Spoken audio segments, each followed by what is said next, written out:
Show me what you're working with. Show me what you're working with. Show me what you're working with. Show me what you're working with. As we proceed to give you what you need. Okay, this is a new live stream link. Hey, YouTube world, it's me, Evelyn. So I'm gonna go spend a little bit of time in the old link to tell people they're in the wrong place now. Okay, so let me do that. My mouth gonna be open for a minute, okay? My mouth gonna be open. Hey, cousins. Okay, let me go back to this old link and tell people that I couldn't get it together and figure out how to make it work, okay? So that's what we're gonna do. Hey, y'all, I changed the live link. This is where I'm going to be. So get off this link and go to the new one. Okay, well, I tried.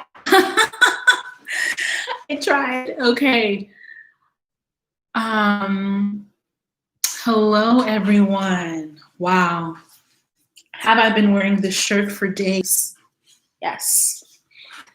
So let's take some time, give people some time. Let me tell Instagram again that the old link is wrong. Let me just delete that. Just delete. Delete that. Okay. Everybody say cheese. All right. And I'm going to say live now, new link, swipe up. And then I'm going to find this new link. However will I find it? Okay, we're going to copy. Yes, look at God. We made it. So on the old link, I had to find encoding software. I don't know what that is. Oh my God. Okay. I'm going to send Instagram this new information real quick. And then we can do a little chatting before I get started at like 7-ish, like I had originally thought I would. Okay. Copy link.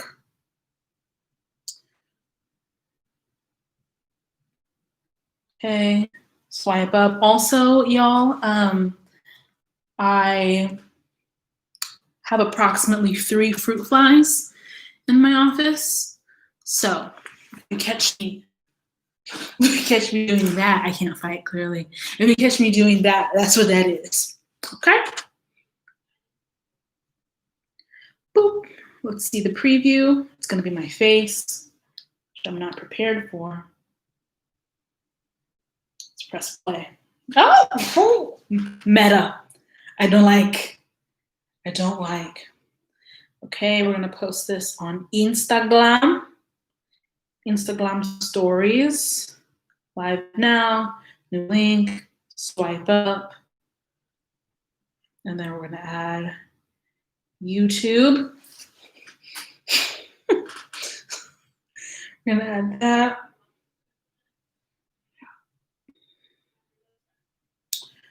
Okay. I'm so glad y'all found me because one never knows.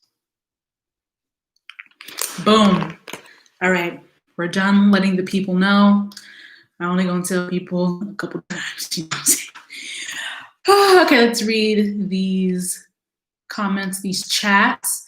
Hello to all the cousins out in the internet universe. Happy to be here. Okay, we're doing a little bit of roll call, it seems. Hey cousin Canada in the building. Good morning. I don't know how y'all say it. I say Melbourne. Memphis, Tennessee. How y'all feeling? DC, Montreal, Who else we got? Kenya, hey, 254 in the building. In the building.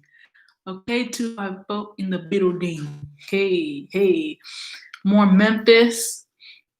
Oh, Cupertino Waste said skin glistening. It's a lie. I don't know why you're gassing me. I am rusty, dusty, and crusty. Okay. We got Austin, Texas. You know? What else we got? Where we got?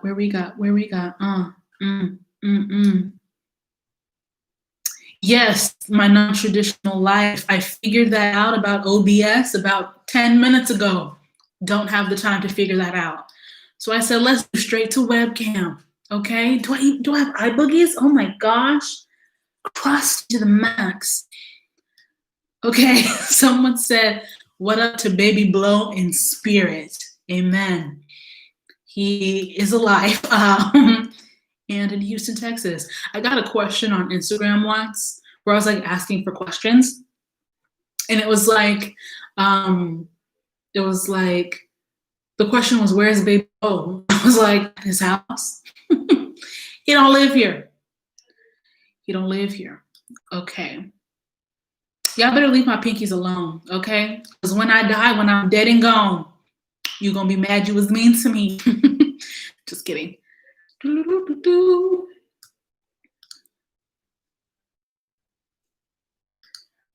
Oh. We have Mozambique. Oh my God. Tudo bem. What's really good? We got Eugene, Oregon. We got Kingston, Jamaica. I am honored. Manhattan. I just finished watching some Gossip Girl. We got the UK, Dallas, Fort Lauderdale. Okay. Virginia, Detroit, Houston, West Palm Beach, San Antonio. We got Leeds. Pip, cheerio. Pip, cheerio. All right. Lauren McPherson said, hooty hoo, internet cousins. I'm Caucasian as fuck, but I'm still here to party. I respect it. Phoenix on lockdown, more London, Belgium. Wow. Come on, North Carolina. Come on and raise up. Say your shirt out and sing it on your head like a helicopter. We love it. Love to see it. We love to see it. T-Dot, Georgia, Boston, South Carolina, Chi-Town. We love it. Yes, must be the mushrooms. I did just pip. Oh, Pennsylvania, Baltimore, San Diego. I'm just saying geography now. Hey, y'all, to all the new people coming in on the live. It's me, Evelyn. Welcome to the wonderful world that we have constructed here. For the time being, we're here to chat. There is a focus of this live stream. All right. Inglewood. All right.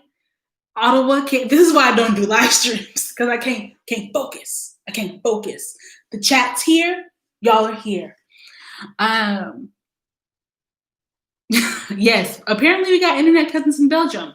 So anyway, we got there is a rhyme and reason behind this live stream, and that rhyme and reason is I don't want to edit anything. So I had a lot of questions from my Instagram Q&A that I wanted to edit into a video, but I didn't have it within me. I didn't have it in me, y'all. So I thought I would make a video about answering all the money questions. And in this live stream, I would answer all the other questions. It was a lot of questions. I would answer all the other questions about my experience here on the internet. And the reason I wanted to answer these questions is because we find ourselves in a little bit of a moment okay? People realizing that Black Lives Matter, people realizing that LGBTQIA plus to infinity and beyond people matter, and that there are people who are both, wow, that we are realizing, you know, that our trans cousins are going through it at the hands of their own skinfolk, kinfolk, let alone the police. So, yeah, it's a lot where we find ourselves in a moment. And because of that, there are a lot of organizations trying to uplift the voices and give people more opportunities. And they're trying to understand the ways that their companies or organizations are don't have a level playing field. And so,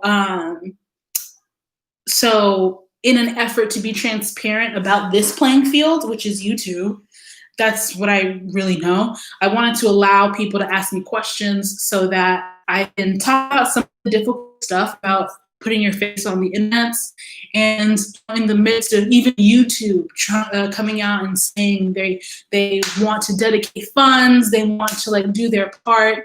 That's like all and good, but it's important to also listen to the people who are on here right now and what their experience is like. Okay, so I said it in my previous video about money that people always want to talk about a seat at the table. All right, but what if the table is raggedy? Okay, rickety, and the wood got rot in it. You know what I mean? So we don't always want to give people a seat at the table. What we should want is to assess whether the table is worth sitting at to begin with. And so that's what I'm going to talk about in this live stream. In the interest of not only time, but sanity, okay, I'm only going to be answering questions related to this subject. So that's again for me to decide what is relevant. But so if you got a question about like, where's your mom? Like, that's just not the point of this live stream. And hey, Onyx Pages, hey everybody, hey, spilled tea, maybe not spilled tea. I don't know what if the tea gonna be spilled, but I'm just gonna answer the questions to the best of my abilities. So that's what we're here to do. We got internet cousins from all over the place. All right, so be nice to each other, talk to each other, help each other out. All right? So that's what we're going to do. Let me scroll through and see if there's anything I missed. Okay, so in this tea sip, let's get into it. Let me see if the people realize they're in the wrong live. Yes, so I'm going to delete this real quick. I'm going to delete this real quick. Not this, old live, hopefully. Too complicated. It's too complicated. I can't do that. Okay. So, it's 3 a.m. in Kenya, and I feel half alive, but here I am. Listen, I appreciate everybody who's here from the other side of the world compared to me. So let's get into these questions so that y'all can go to bed. Okay? Do I want to use my phone? Yes, let's use the phone. Let's get into these questions. The questions are going to be about privacy. They're going to be about my experience on racism, my experience on YouTube with racism and all the other isms and obias. So let's get into it. Docs. I made, I put them in different categories so that I can go back and put the time codes of things. And so each section will be, there are whole sections that all have questions that relate to each other. So you don't have to like watch back and forth, if that makes sense. So starting with, let's just get into the ones y'all wanted to know about given this moment in time. Questions about identity and just like being who you are or not on the internet. So somebody asked, my thoughts on reading comments for engagement versus seeing the racist trolls. Someone else asked, do I get a lot of racist, sexist, etc. trolling? And is there any specific self-care for that? I don't receive lots of, how do I say this? Kimberly McDowell, that is the whole point of this live stream. Stick with me, stick with your girl, okay? So I don't receive enough, it's weird to say that, but I don't receive enough racist comments or trolls to prevent me from looking at my own comment section. I know that's not the case for everybody, but because I talk about that fruit fly, because I talk about a pretty diverse range of topics, I don't receive consistently that much racism or misogyny in my comment section. And, but I will say, every time I know I'm about to post a video that's like political or not even political, like not even really about politics, just about social issues, I know the comments are going to be somewhat lit and not always in a good way. You know what I mean? I just know that that someone will find me through a hashtag, through, you know, something that I've said in the video, and they'll come on and they'll just, you know, comment a slur, they'll comment. I had somebody comment recently on my How to Be an Ally video, and they just said a word. I had to Google the word because I didn't know what it was, and it was some like white supremacist like text. I don't know. People are corny. You know what I mean? Like it wasn't. They can't even roast. You know what I'm saying? It's like at least roast on top of being racist. I don't know. So yeah, I don't have a lot of trolls in my comments, but every time I do post something political, someone's gonna come out of the woodworks, and I know enough to know that that is not who is subscribed to me. So I can look at a comment and be like, you don't even go here. To be honest, you don't even go here. Okay. So when it comes to self-care for that, I either stop posting videos, or I take a break, or I just share these feelings with someone else. Because a lot of the times, I think people on the internet feel like they're the only ones who be going through stuff. Nobody understands. But your friends are there to try and understand, or I can reach out to another YouTuber to see how they're going through things. Yeah, so I will say that if you are, that I know the difference between hate speech and just being a butthead, being a meanie, you know what I mean? Someone left a comment that said like I was a talent, it was like talentless Ebony. Talentless Ebony does X, something, something, something. And I mean, besides being bomb atrocious, that was just like a mean, it was a mean comment. I wouldn't say it's hate speech. I could be wrong, you know, maybe I've built up defense mechanisms to not fully acknowledge the things I experience. But I read that and I was like, okay. I also understand that making a video is the way I communicate, and writing a comment is the way y'all communicate. Like I can't expect everyone to post a video in order to have their voice be heard. But that's all I got to say on that. Have I experienced racism directed at me on the internet? Yes. And again, it's on specific videos. It's on specific, I can predict. And if you are a woman, you might get a mean comment. So, okay, how do I say this? So if someone's a man and they get a mean comment, it's like, you're stupid, right? But if you're a woman, it's like, you're a stupid word, right? And then if you're black, on top of that, you're a stupid Black B word. So it's like the levels get added on top of like it just gets piled on. And so that is a very unique thing that we all face here on here. The racialization of Mimi head comment. But anyway, someone asked, before I get into that, let me see what y'all are saying.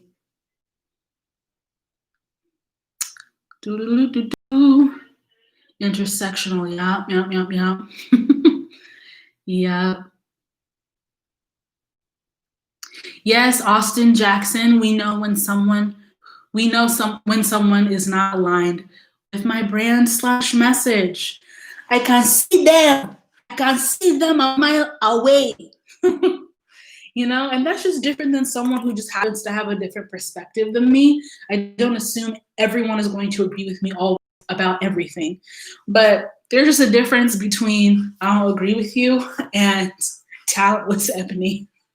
Or like putting a white supremacist text or concept in the comment section. It's corny. It's corny. Okay, hey, New Orleans, what's going on?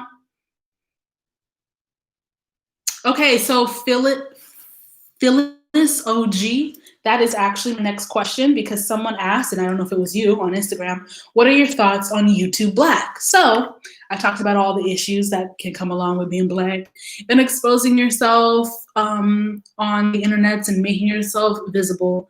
And so YouTube Black is a set of programming or a community that YouTube has that YouTube created a couple of years ago to gather Black people on YouTube together or support them in some way. And the ways they support us change. Not everybody agrees that it's a good thing, but let's get into it. My thoughts on YouTube Black are that,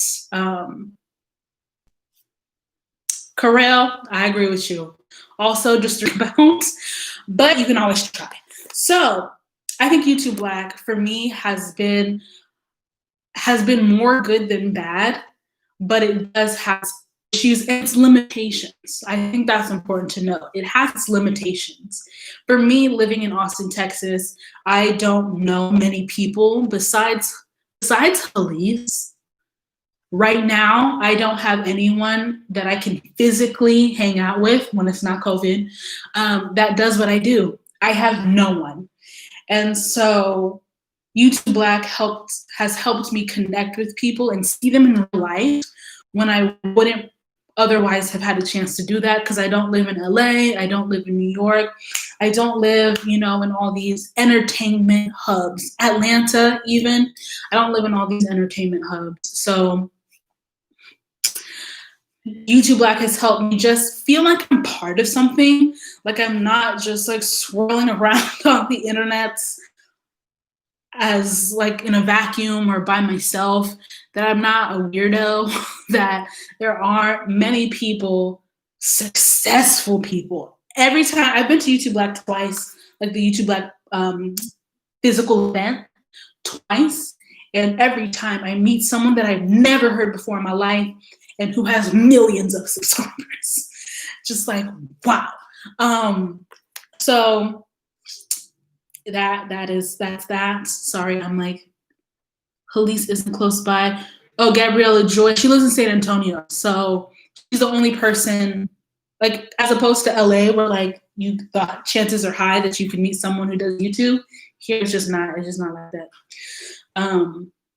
So YouTube Black has helped me come in contact with people and talk to people face to face, which is something I didn't previously have the opportunity to do. I do think it has its limitations because YouTube / Black so far has never, to my knowledge, addressed that they don't actually want all Black people. You know what I'm saying? There are Black people who are right-leaning in their politics. There are Black people who are part of, I like to call it devil's advocate YouTube. And they historically are not included in YouTube Black. And they are pressed always.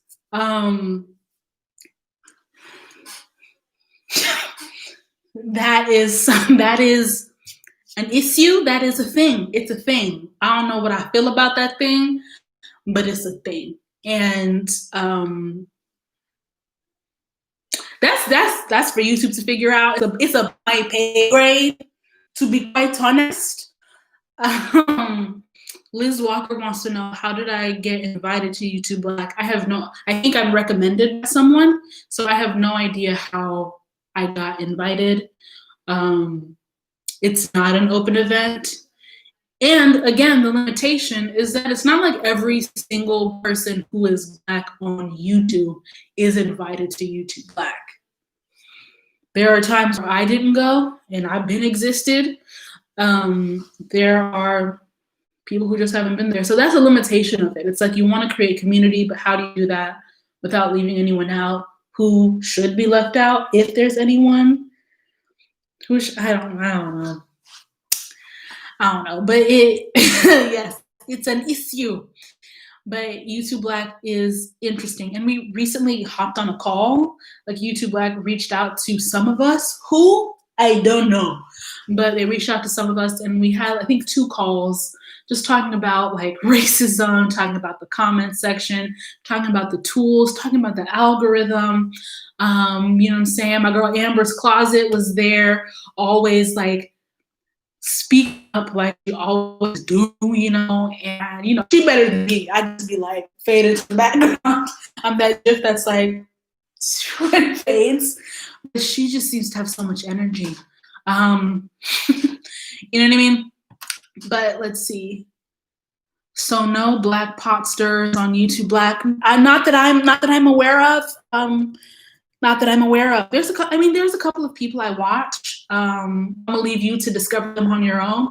And I watch them just to understand like other thought processes, but I don't see them being invited. And I mean, I wasn't invited to 2019's YouTube Black, so it's just a luck of the draw. It's a luck of the draw. SD, yes, YouTube talks about their problematic algorithm. We have not contact information. We have had and continue to have the opportunity to talk to engineers and see the not scientific, to see the engineering behind the real life experiences that we have. And they can give us either reasons why it's happening from an engineering standpoint, or they can say, oh, we're working on it. Like, oh, it takes a long time. So that is something that without YouTube Black, I just wouldn't have access to those people to like tell me the science behind. One of the guys gave us he went to present a paper, an academic paper, about face recognition and like the problems around it. So they be doing stuff. Sherwood Anderson, how does YouTube Black square what they may say versus what they do, specifically allowing problematic folks to have a platform? I don't know. Here's the thing, and they recognize this at the previous call I was on this week. To us, to me, to YouTubers, to y'all in the comments, it's just YouTube. But to them, there's like 7 zillion different verticals, avenues, teams, people who don't know each other, people who have never been in contact with each other. And so I think the big issue for YouTube is connecting those dots in such a massive company. And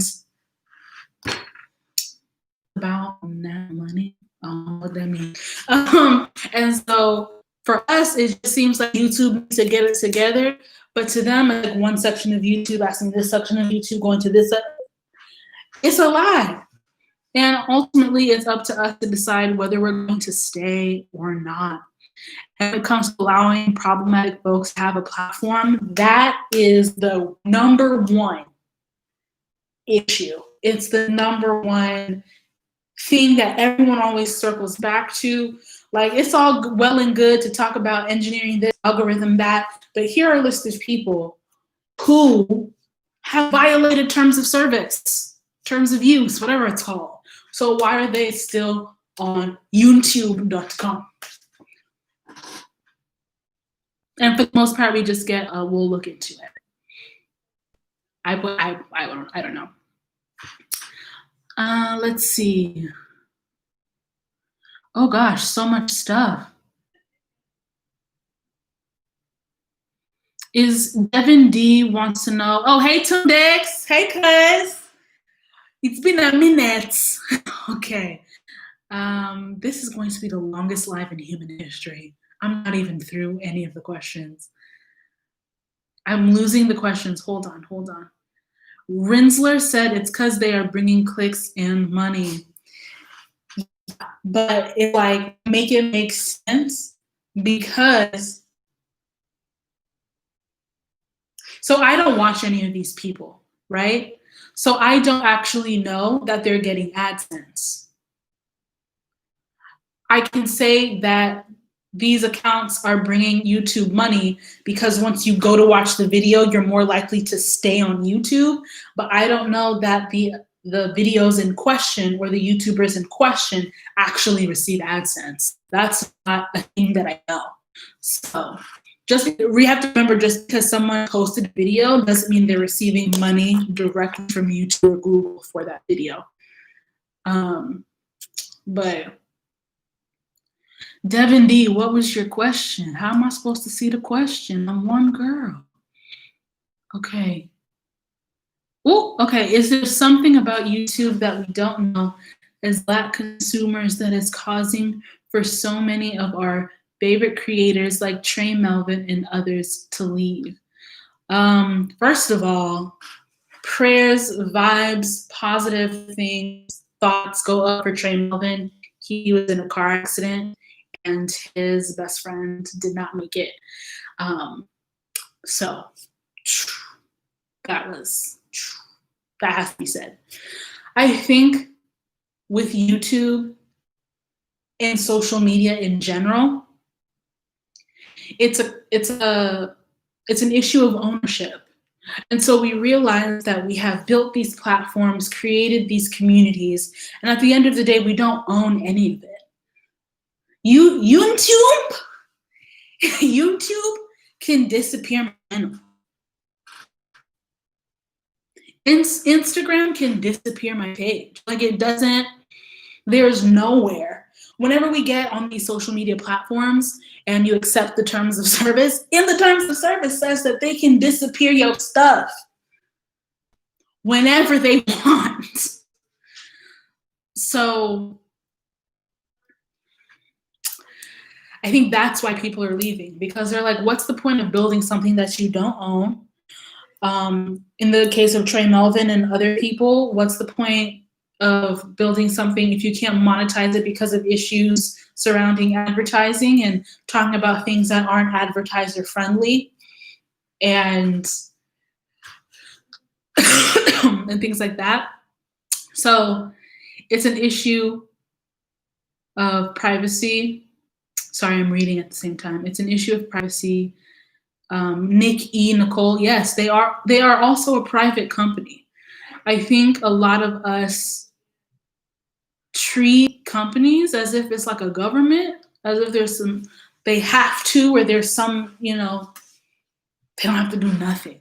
They literally don't have to do nothing. And that's not to say we shouldn't be grateful for what we have and not like fight for what we want and what we need out of a company. It's not to say that we shouldn't leave, that we should stick it out. I'm just agreeing and making that point. I remember these are private companies. I hope that answers the question. Where are we at? Where are we at? Where are we at?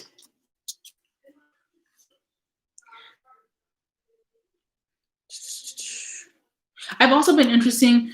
Someone said Kimmy6487 said advertiser friendly means white. I really want to start doing case studies. No, for sure. For example, I watch Hannah Witten. That's my girl, Hannah Witten. She does sex ed, like legitimate sex ed on YouTube. And I'm about to just like ask like Shan Booty, okay? Find black who do sex ed and see like how it matches up. AdSense and the other person does, like what's the tea? What's really going on? Because right now we're kind of not guessing, because I do think there's like a natural wisdom that we all have, but I'm a man of science. I love data, so case studies. That's what I think that I want to do in the future.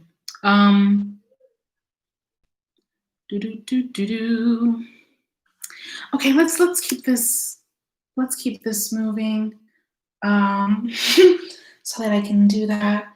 Do you feel pressured? Okay, this person asked, do I feel pressured to talk about issues like racism issues on my platform?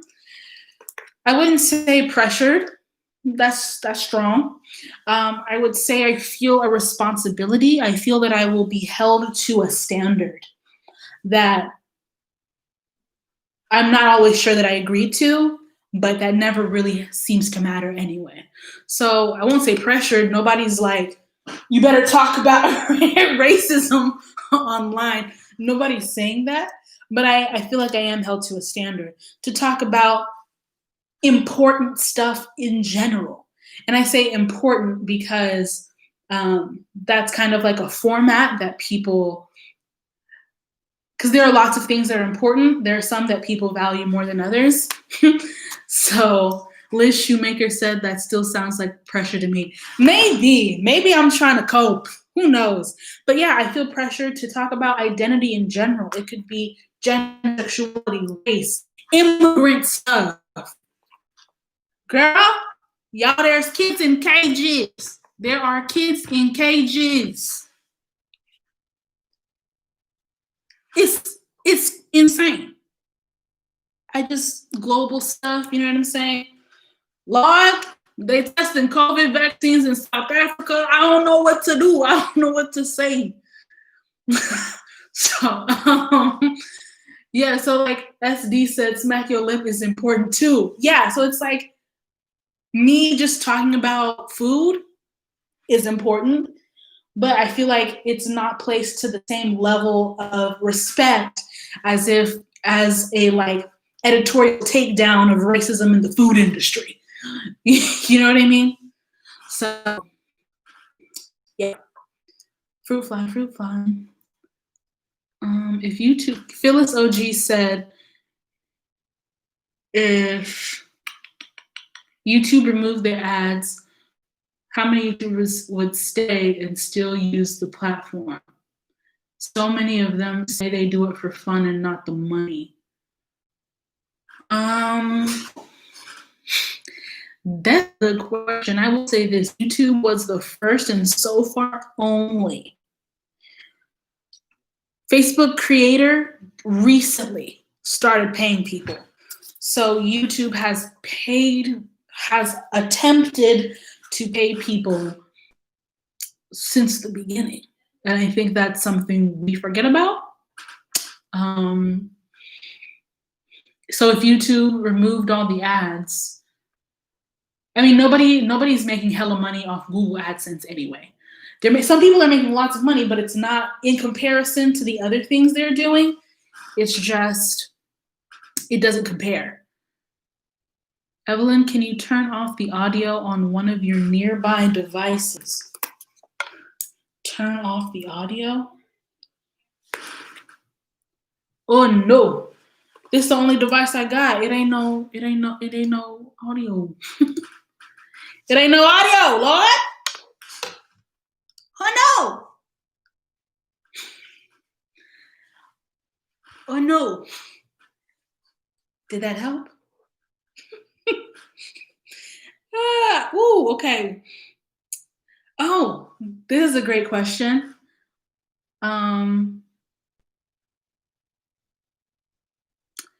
The Carl Scharnberg.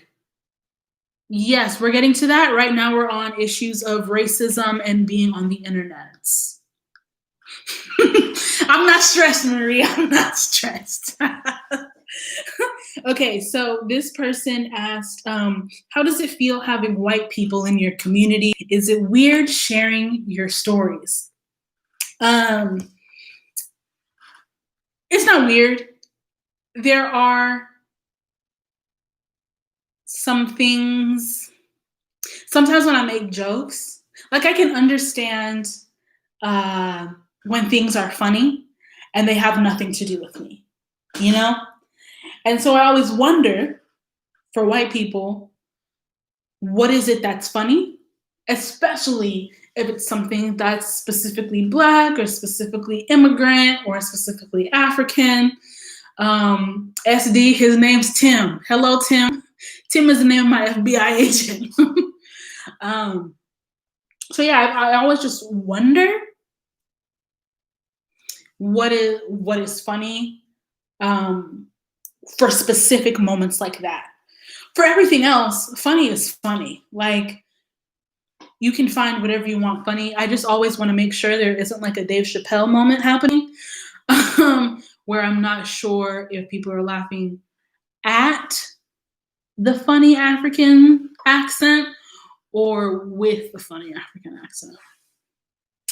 So that's it. Other than that, it's whatever. It's whatever. And I think that's something that I learned from like television and movies. I watch so many movies growing up and now that have nothing to do. That on the outside, there's no representation, visually of me, but they have common things, common themes, common feelings and ideas, and that allows us to relate to one another. And so I think that you don't have to be the same, you don't have to come from the same place as someone to find their content or comedy relatable, but there are some things that I think certain people just will never get, and it's okay. It's okay. Everything is not for everyone. Okay. 4NN13H says some stuff sails over my head because I don't have the same set of experiences, but I'm never laughing at the funny African. That would be awful. Thank you. You know what I'm saying?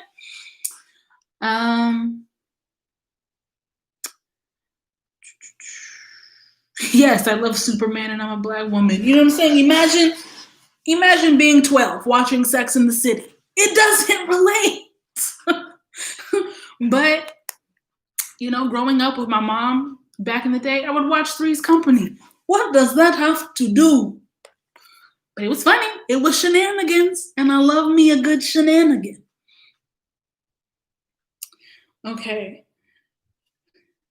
What is your reaction to Jade Fox's video on the lesbian racial divide on YouTube? For those of y'all who don't know, Jade Fox is a YouTuber. Sorry, I'm reading the comments. Jade Fox is a YouTuber. I recently did a collab video with her, and she specifically talks, in addition to being queer, she specifically talks about queer issues and cultural tidbits and things like that. And she recently posted a video about the racial divide between white lesbian or queer YouTubers and Black ones, as far as diversity, popularity, who gets to like rise the ranks, become successful. And so Kimmy said, I can't find trechas anywhere. You got to move. You have to move. There's no other option. So my reaction to that is it was so necessary.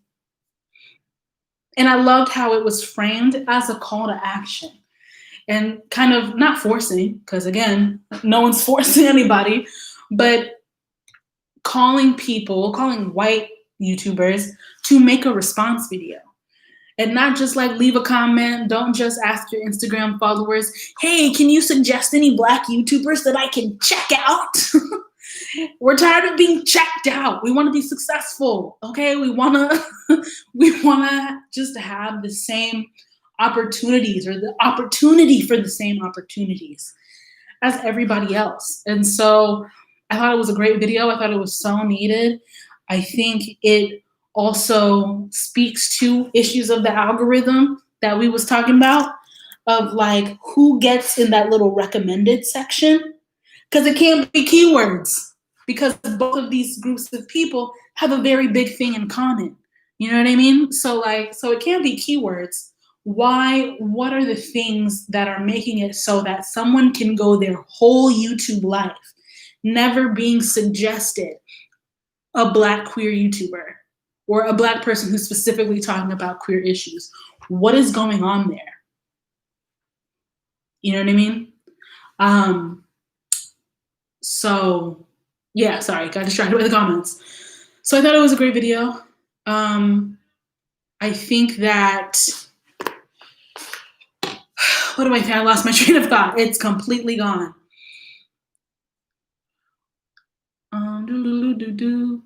Oh, y'all are talking to each other. Oh my gosh, oh my gosh, oh my gosh. Cherie Monique, I've only seen one response so far from a white lesbian who basically read herself. I think I watched that one too. Is her name Renee? Sheree? I don't know. I think I watched that one. But I thought it was a really good video to make. And it's very important. It's very, very important. Ansi says the algorithm, the algorithm and Black gay YouTubers. That sounds like a great data science project. It do. It literally do. It'll be very interesting to see what that means. Sablo Stout, Jade Fox is the name of a YouTuber, and she recently posted a video about the racial divide between Black lesbian YouTubers and white lesbian YouTubers. So go ahead, check that out.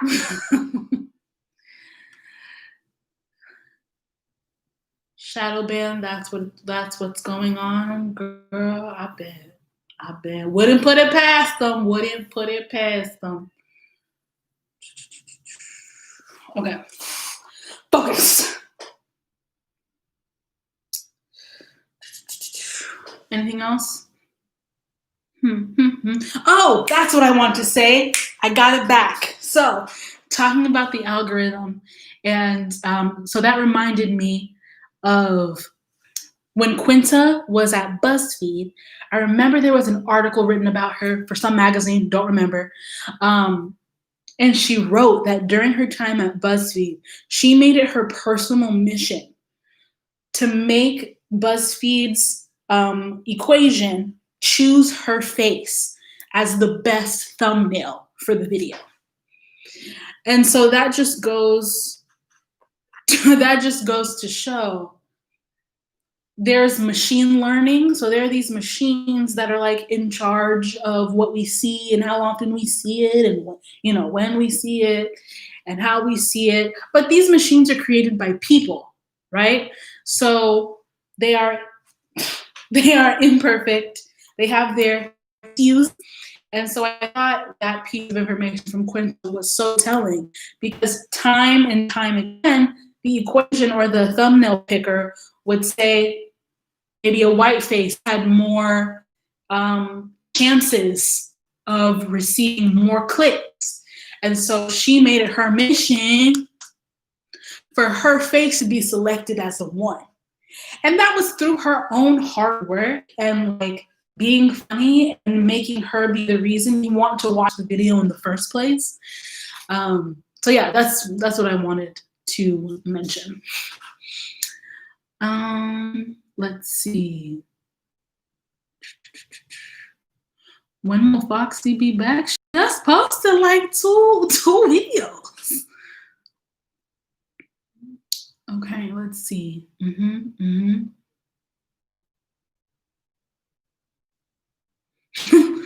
Chell Bell said, I have no idea what y'all talking about. I just love Evelyn. Happy to be here. Happy you're here. Okay. Rosaline said, self-driving cars being more apt to hit dark folks. That and the automatic sinks. I'd be like, where's the water? Where's the water? Can't stand it. Fix it, Jesus.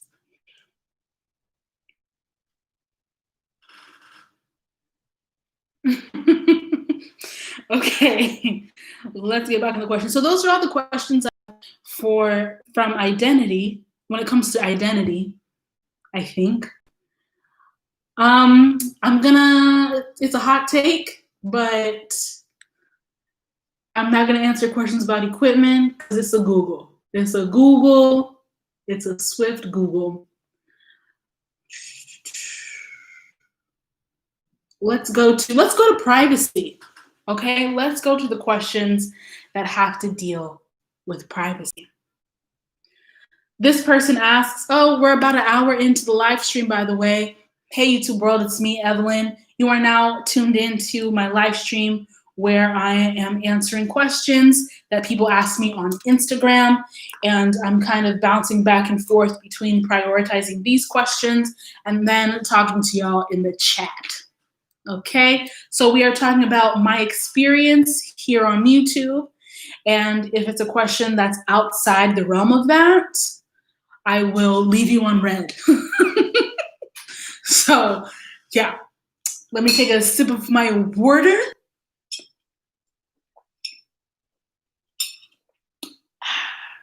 Okay, and let's talk about privacy.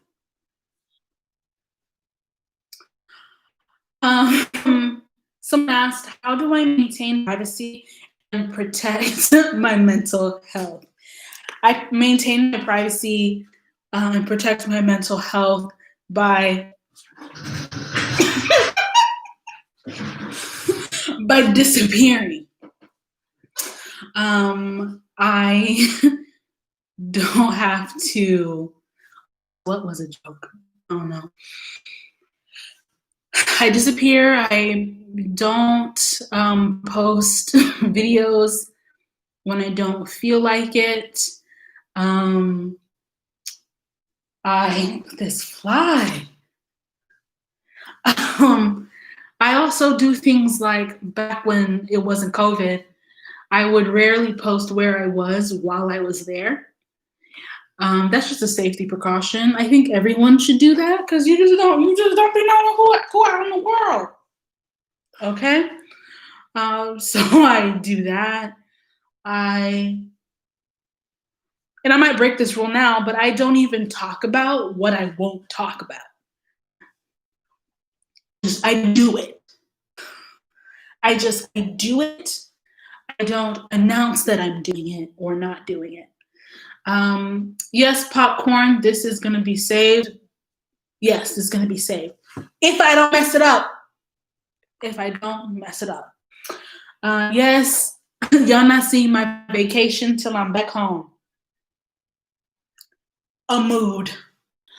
Absolute mood. And also, I was talking to Elise about this, and she said something like, what did she say? You know, anytime we feel like we are behind, it's like, how can you be behind on the internet? What does that even mean, to be behind? Don't nobody care about you? Not to say that y'all don't care about me, but in the ranking of things in your life that you have to care about. If the world is coming to an end, okay, Armageddon, you're going to be running. You're going to hit the ground running. You're not going to be like, let me go to youtube.com and see what Evelyn's doing. No one's doing that. Another question is, how do you deal with separating your public self from your private one? How do I deal with it? I deal with it by realizing, sorry, I slapped that fruit fly. One down, okay? Real G's move in silence like lasagna. They do. How do you deal? Real G's move in silence like gnome. Like lawn gnome. How do you deal with separating your public self from your private one? I do it pretty effortlessly, pretty seamlessly. I do. And so someone just asked, so we'll never know if you have a family or a partner? Never. And when I say never, I mean as it's happening. You might know after the fact. I was interviewing on a podcast recently, and I said that my dream is to fully give birth and have a child without posting about it on the internet. I dream about it. Yes. Peak Mill, y'all remember Peak Mill? Not remember, she's still here. Had a whole baby, two. She had a whole baby. Never said anything until the baby was eating solid food. So that's mood. That's an absolute mood. Anyone asking if I'm going to save this live? Be in the moment. Worry about the rest later. Okay? Mindfulness practice. Yeah, so I try. You also have to remember that just because I have, yes, they were toddlers when she finally posted them. You also have to remember that just because I'm on the internet doesn't mean anybody else signed up to be from the internet as well. Not my mom, not my dad, not even Baby Blow. So for example, you will notice he's not tagged in anything. And of course, you know Baby Blow. You know him enough to ask for his whereabouts. But he didn't ask to be followed. Not everybody wants to be followed. Even y'all, a lot of y'all right now don't have photos on your little account. And it's a name, it's a username. So it's like a lot of people can see the value for themselves of maintaining a sense of privacy or anonymity. But when it comes to other people, we assume that that's what they want. And not everybody wants that. So, for example, Sweet G.A. Browning didn't want to miss the Q&A. This is the Q&A. We're Qing and Aing. But yeah, I'm going to try and save this. One of us has horrible internet connection looking like a RoboCop. I don't think it is me. Is it me? Baby Blow is good. But yeah, I don't tag him in anything. And also you have to understand that I'm a woman of a certain age now, right? So I started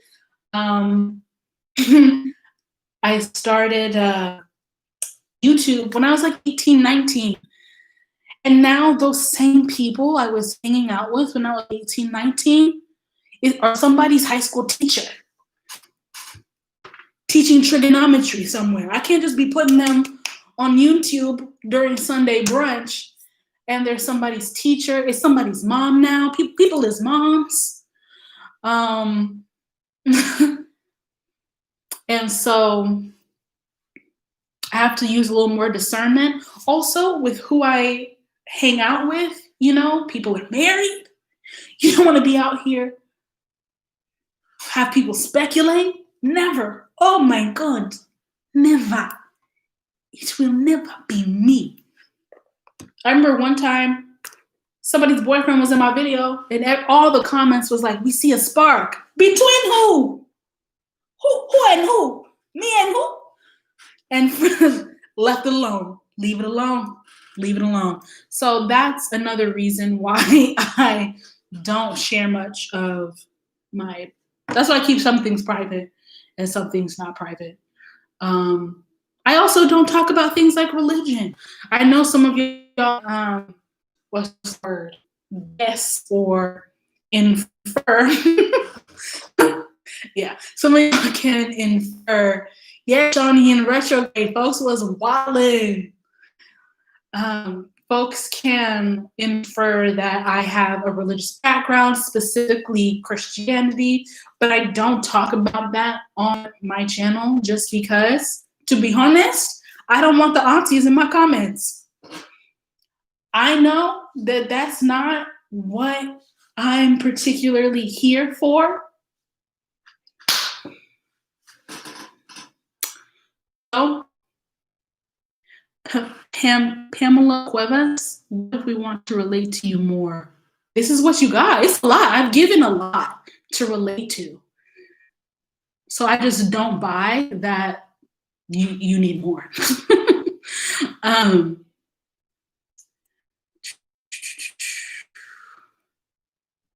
So anyway, so also just this idea of religion or sexuality, not to say I will never talk about those things, but there are some things for me that are facts and not feelings.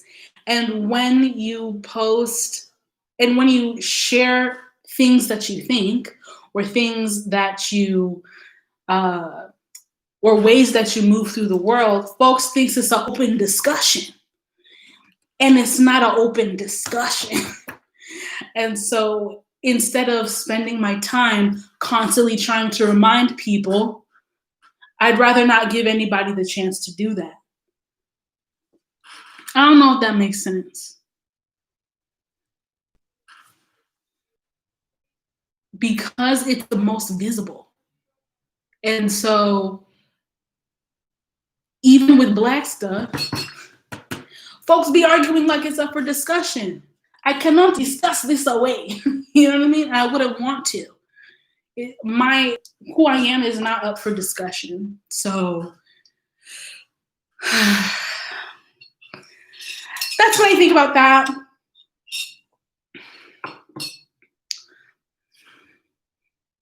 But yeah, you can develop a sense of community. People who know find each other. Like-minded people find each other. So that's all I got to say about that. King Goliath said, people don't realize that the internet is not a microcosm. Things you post don't just exist there and only online. Things you post will come back to you in your real life. It's true. Even with Black stuff, I be hesitating because right now, I don't know if my face is on some alt-right forum. There's no way for me to know.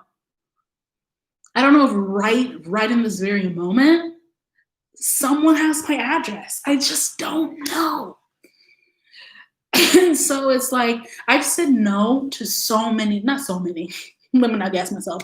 I've said no to a handful of jobs because I felt like my being and my identity was like up for sacrifice. And it's like, how are you going to ensure my safety? How am I going to ensure my safety in the name of you diversifying your company? And so when it comes to religion, when it comes to sexuality, when it comes to immigrant stuff, when it comes to, I can't really even talk about immigrant stuff. Sometimes we got to keep that stuff on the low. You know what I'm saying? We out here with undocumented family. We're out, you don't, not everything is to be broadcasted. So hope that answered that. I forgot what I was talking about.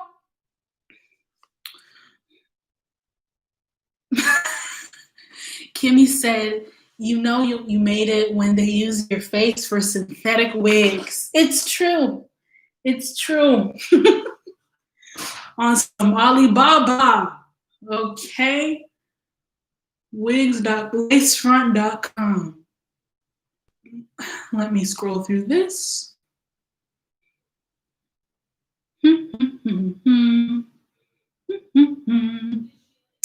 Thanks so much for the comments, by the way. Y'all are lovely. Y'all are lovely.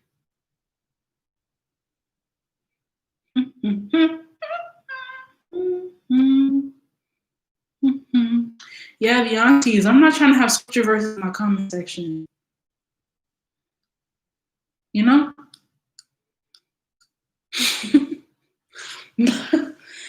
But don't give me a wig. Do not do it. Don't do it. Don't do it. Okay, we're moving on with the questions. How does it feel to be recognized in public? I posted a video about this a couple months ago. It feels good. I very much would prefer people to say hi to me in real life, not during COVID. I will hit you with the hello. So I would prefer people come up to me, as opposed to sometimes what happens is a couple hours later, I'll receive like a tweet or a DM that was like, hey, were you at the corner of such and such? Because I think I saw you. Or one time somebody took a picture and sent me the picture, and I was like, oh no, that's some Criminal Minds CSI, you know what I'm saying? Stuff. I don't like just say hi. And you kind of have to say it with your chest, because I mean, I assume everybody is not evil, but stranger danger is my default. So if you hit me with the internet cousin, if that's the only two words you can muster, those are the two words. So I just know that we're all friends here, you know what I mean? Yeah. There have been a couple of times when I noticed someone noticing me, and then they got mad that I didn't stop. And the thing of it is, I don't know who's underage. I don't know who, like there's so much information in this encounter that I don't know. So I would just prefer that you walk up to me and say hi to me. So that's that. Tracy Kelly said, oh, ZA, my sister and I met you on the plane in Kenya. Yes, bop, bop. If I was a meanie head, I'm sorry. If I was leaving Kenya, I had just finished crying. So, Tracy Kelly, do you post super chat? I don't know what that is. I watched the nappy-headed Jehovah, and she be doing super chats, but I don't really know what that is, how to do that. So, it's my band. Christina Parisian asked, what I miss? Sis, damn. You miss about an hour of shenanigans. We've been answering questions about I've been answering questions, and we've been talking about my experience here on YouTube, because people now are trying to diversify the space and uplift the voices. As someone whose voice is currently here, I wanted to share some of my experiences. So we've been talking about racism, the algorithm, comments, privacy. Cherie, yes, I be lurking. I never catch them in real time. So it's after the fact. How do I activate super chat? Okay, I'm gonna do research afterwards. Okay. Recognized in public. How do I deal with the anxiety of being known? The idea of people talking about me is a lot. That's a very interesting question.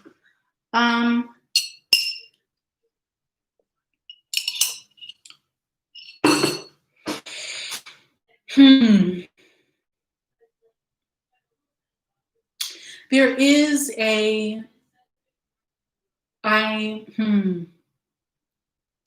in certain spaces, I have to be aware of like where I am and maybe what I'm doing.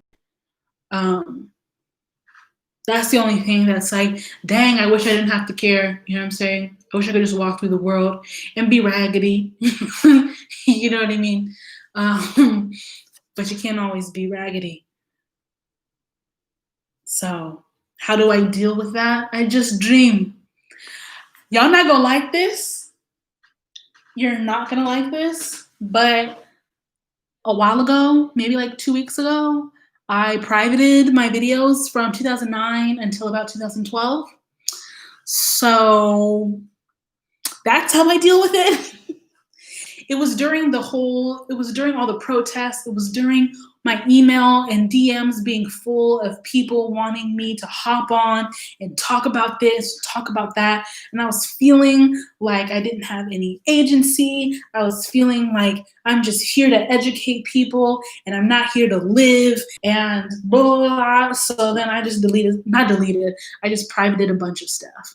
So just make sure that you go ahead and screen grab videos if you still want them, because I'm going to keep it going. The private train is going to keep going. Let's see. C-Toll, you're going to have to rewind, because I talked about YouTube Black in the beginning of the live. So, already talked about that. I will say, someone said knowing people in real life are watching. That's why I stopped doing vlogs. I used to do, if you'll recall, a couple years ago, I was vlogging an entire weekend and posting it on Mondays consistently. And then what ended up happening is someone made me feel comfortable because they rarely spoke to me, but then they would say things like, "You had fun over the weekend, huh?" And I'm just like, that's corny. That's corny, creepy, inappropriate. It makes me feel like you're lurking, but you don't want to actually be my friend. Or in this case, the power dynamic was different, but you don't want to actually get to know me. You just want to like lurk. And so I stopped doing vlogs altogether. I was like, I just can't have someone knowing what I did over the weekend. And then ask me about it instead of asking to be part of my weekend, or asking to be part of my life instead of just like watching my life. It felt very weird. It felt very Truman Showy. A work Karen, indubitably. Yeah, so that's why I stopped the vlogs. I didn't even realize that that's a thing I did, but yeah, that's the main reason I stopped the vlogs.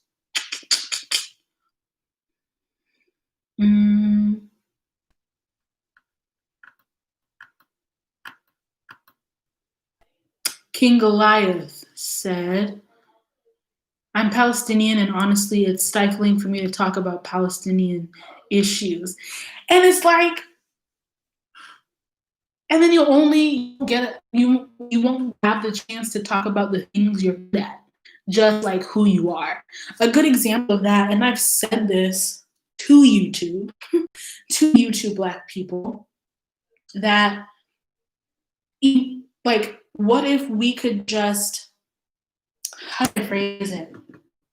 It's not good enough to just be on a panel about being Black. We want to be the Black people on the panels about everything else. You know what I mean? So if there's a filmmaker panel, throw some Black filmmakers on there. Instead of having a panel of what it's like to be Black and making films. Like, we don't know what it's like because we are it. I'm about to go Super Saiyan. So anyway,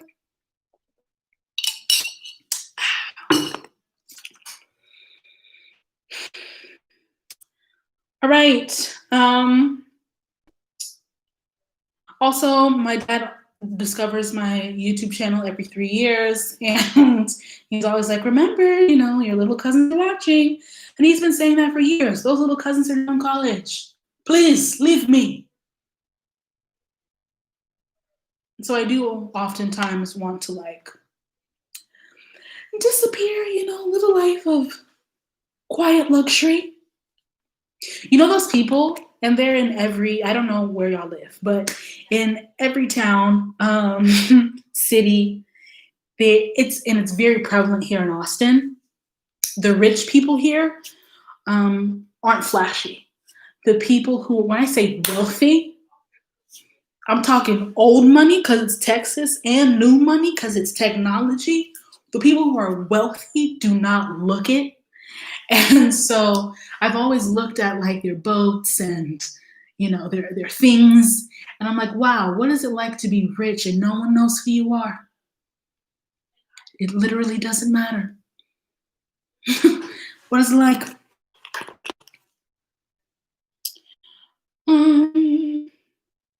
What are the areas in your life that are off limits to the internet? I was talking about this before. Like sometimes things being off limits mean I don't even say they're off limits, because once I mention they're off limits, it's what people notice. But I said it before, like I don't tag my brother in anything. You know him, like his face be on screen, on camera. He edits my videos. But I don't really tag him in anything because it's none of my business. If he wants to make himself known, he can, but that's his decision. Like relationships are off limits. Someone asked earlier about like someone, if I'm in a relationship and someone wants to be known, that's too bad because that's a boundary I have. It comes with the territory of dating me. That you just will not be known. You will not be known. You're gonna be on my close friends on Instagram stories. Close friends, and that just has to be okay. That just has to be okay. What else is off limits? My parents, in some ways, are off limits. I don't post too much about them. In general, religion is off limits. Just because I talked about it earlier, just because I don't have the time to pretend to defend things. It's just like I'm gonna literally do what I want to do without reading the scripture verse on it. Lynn Saborin said if they want to be known, they could start their own channel. Precisely. Exactly. That's exactly what I say. Pamela Cuevas says, would you date a fan? No. There's just no way. There's just no way. There's no way. I was thinking about it. There's no way. It's too dangerous. It's too dangerous. I would prefer someone not even know what YouTube is. Okay? Either you don't know what YouTube is, or you have a YouTube channel and you have like a zillion subscribers and you think my channel is cute. If you think my channel is cute, oh, better. Even better. So yeah, that is what's off limits. Okay, we're moving out of privacy. Oh, someone said, how do you protect yourself from weirdos, VPN usage, stuff like that, internet and safety? I am currently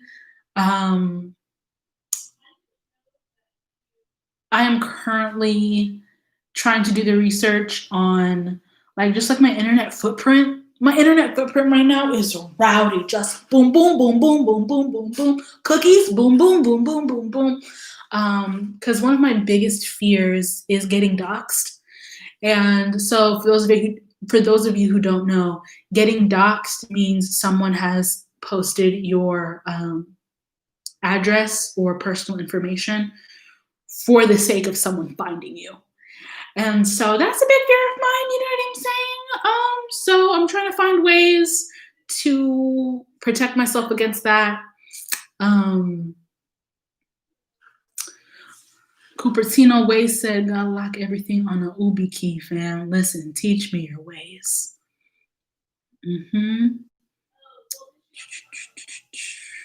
Ooh, on the phone.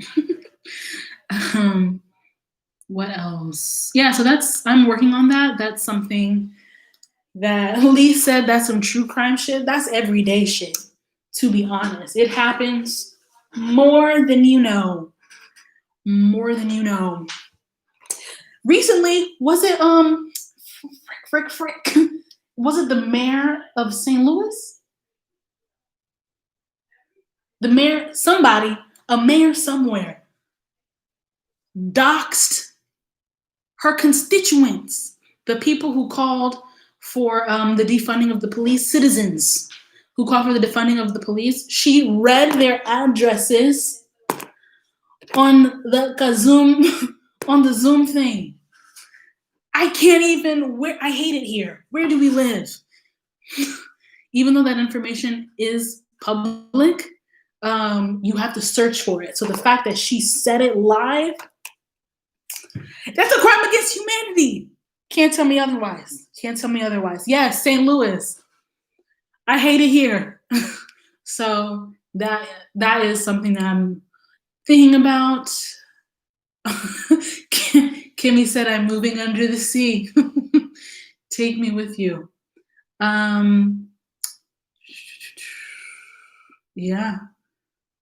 There's public and then there's public. Absolutely. Absolutely.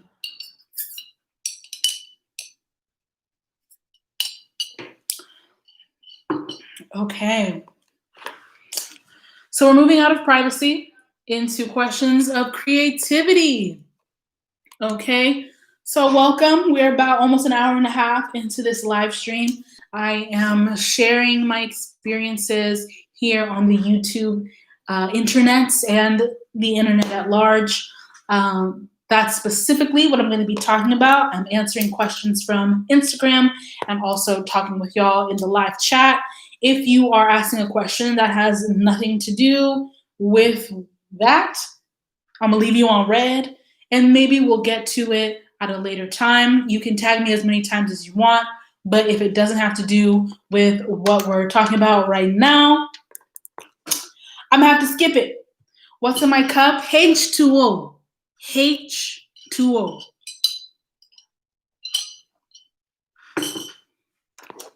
So, with that being said, we're going to talk about creativity. We're going to answer some of these questions about creativity. Let's start with Angela. Okay.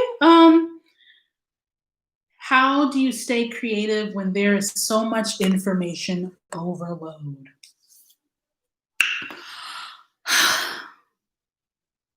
I don't know.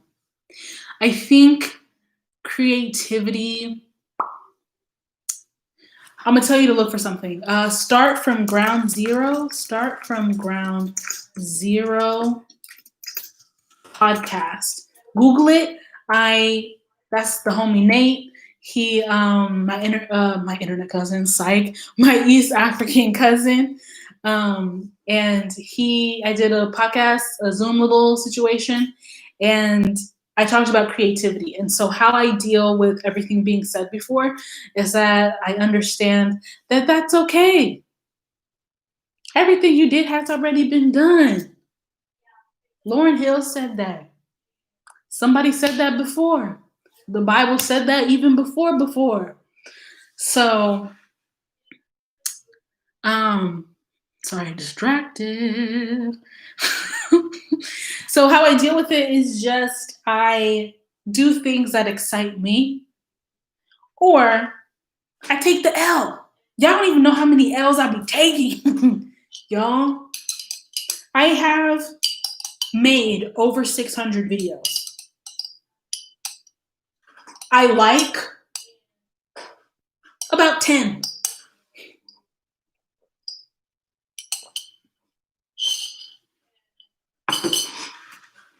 Yep, 600, and those are the ones that made it to YouTube. There's others that I've never posted.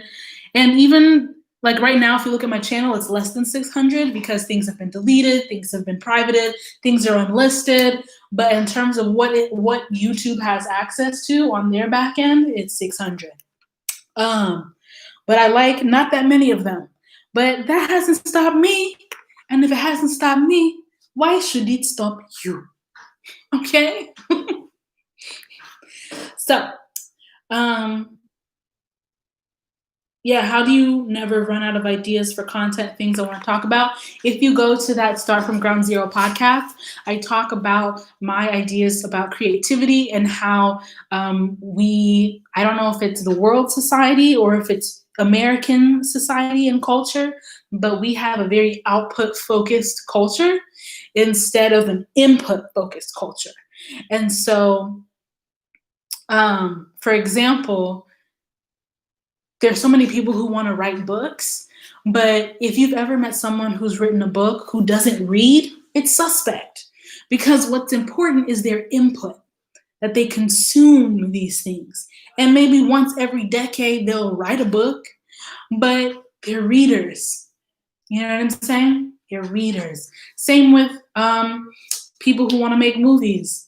They love movies. They love to watch movies. They watch a lot of TV. It's all about input.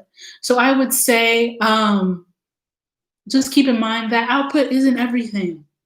In the grand scheme of your life, the amount of things that the best person in the world has put out pale in comparison to how many things they've consumed. You know what I mean? Unless it's Nollywood. Nigerian movies, there's 7 million trillion billion of them. So,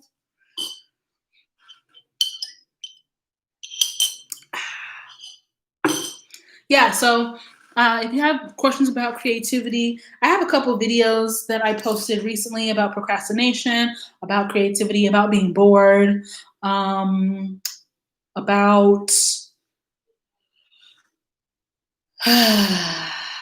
what? What? Oh, y'all are helping each other. Y'all talking to each other. Wow. I love it. So, yeah.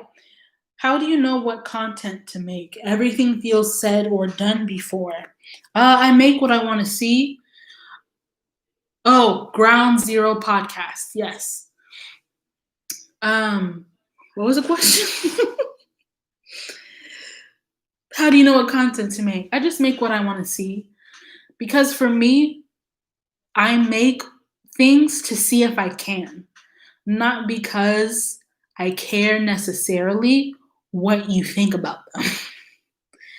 And later, I realized that people like have things to say about what I'm making, but the spark in my head is not, oh, I wonder what people will comment.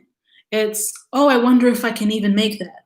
So it's like me, it's me first when it comes to thinking about what I want to make. And I still haven't reached what I actually want to do.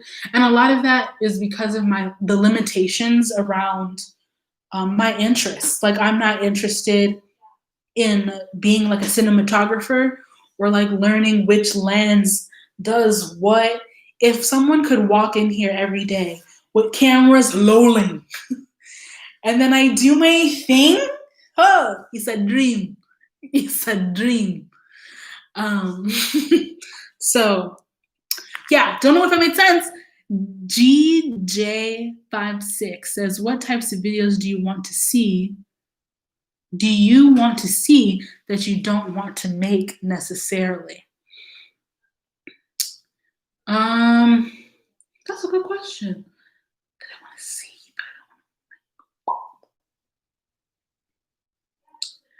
I'm not interested in making. I don't know the answer to that question.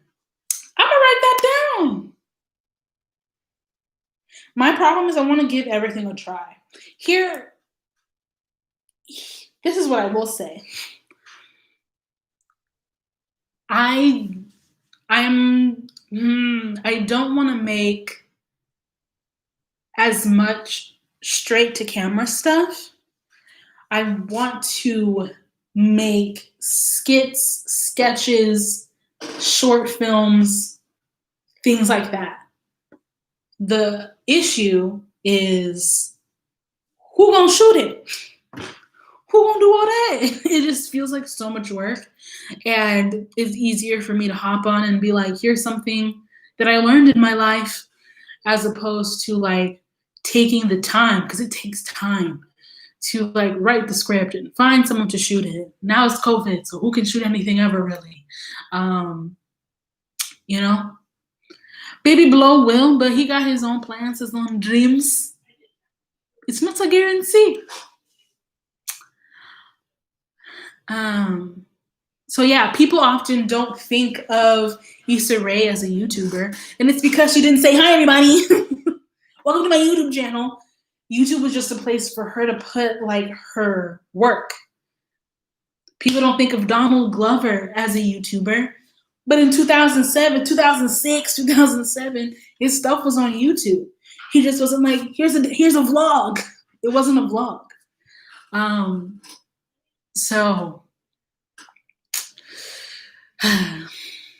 anyway, Juja said, how are you not running for SNL? They need you. Here's the thing.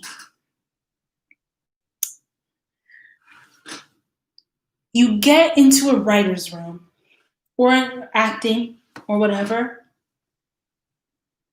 through a friend of a friend or a friend. If you don't know anybody, there's no way for you to get in, full stop, point blank. And if you read the history of all the people on there, they have a common connection somewhere. Whether it was they all studied at the same improv troupe in Chicago, you know, whether they all went to the same college. So many people went to the same university, where they were just around during the same time. So finding that in is damn near impossible. And now with everyone trying to diversify things, I have been able to like hop on different Google Docs and begin to build. Again, I don't live in LA. Like I don't know these people. And so I think I am starting to get on these Google Docs and connect with people. I've been matched with another woman who's in a writer's room right now for comedy. And it's been cool to like talk to her. And when you apply for things, you have to say who referred you. So it ain't no cold email. So just heard Leslie Jones talking about trying to get Tony Baker on and it still didn't work. And what if I told you that Mad TV was funnier anyway?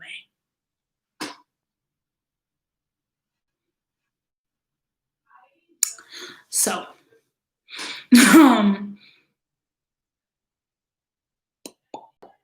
so when we talk about diversifying things, people, this fruit fly. I think it's not a fruit fly. I think it's because of my plant. Anyway, Rocio said myself referred me. That's what you say. Amen. Where was I at? What was I saying? Oh damn. Anyway, yeah, so I'm beginning to get in touch with people. Oh yeah, diversity. People like to think it's a meritocracy. It's like who is more talented, but it's who is given the benefit of the doubt. So who is allowed to fail and come back? And I think that is the main issue.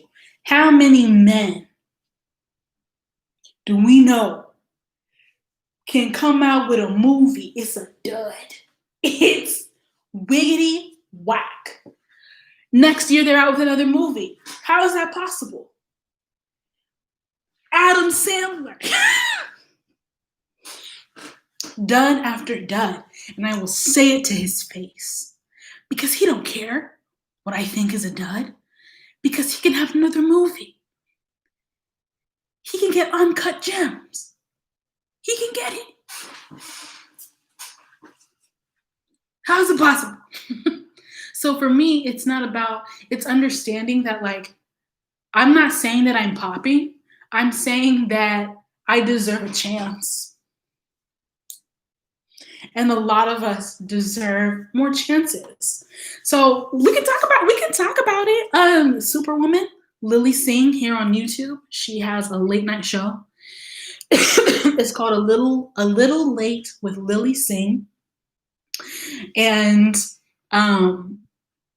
if you just YouTube search it, there's videos upon videos of how it's not funny, of how blah, blah, blah, blah, blah. But she got a second season.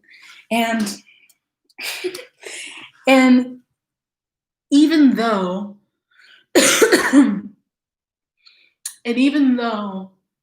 it might not have been people's cup of tea, I'm glad she got a second season because everybody else gets a second season. You know what I mean? I think she deserves time to correct. She doesn't take criticism well, but we're not talking about her taking criticism. We're talking about the fact that people, depending on who you are not allowed to fail. So many white, straight men fail forward. They fail up. Okay? Become Iron Man. You know what I mean? How is that possible? How is that possible? It's because people give them chances. And so all we're saying is that we deserve chances. And a good example is Seth Meyers. Is that his name? So his first late night, his first stint on late night. Thank you, GJ56. His late night show in the beginning, it wasn't that great. It wasn't that great because he was doing the whole stand-up monologue like he's Jimmy Kimmel. You know what I'm saying? And it didn't work for him. So what did they do? They sat him behind a desk similar to what he was doing at SNL. And it became better, or, he was able to self-correct in that way. But beforehand, he was talking about, hey guys, bada bing, bada boom. Didn't nobody care. Didn't nobody care.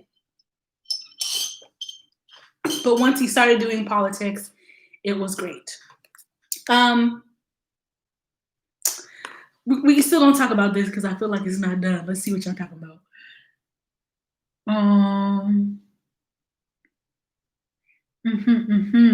Become president. Hey, the biggest failing upward is the current president of the United States. I cannot dream that dream. That is not accessible to me.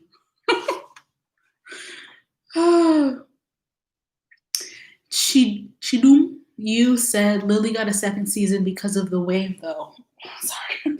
Let's be honest, but you are right. It could be a wave. It could be people being scared of being canceled. But hashtag irregardless, I think she deserves a chance to continue to figure it out. Oh my God. Said, true, there are several unfunny white men who still have a platform. Facts upon facts. Facts upon facts. Okay, I'm going to Wakanda. Unfortunately, it doesn't exist. We are stuck here. But yeah, why are we talking about this? Access, writing, and we can talk. So we're talking about my experience on YouTube. I currently feel that, oh, hold on. Sade said, this is how I felt about Aquafina, Nora from Queens. Not really my cup of tea, but I watched every episode hoping it gets renewed. Yeah, and I mean, we can talk about the Black scent and Asians, using Black culture. That's a conversation. This fly is like, that's a conversation. But, it's a conversation, and two things can be true at the same time. Can be true at the same time.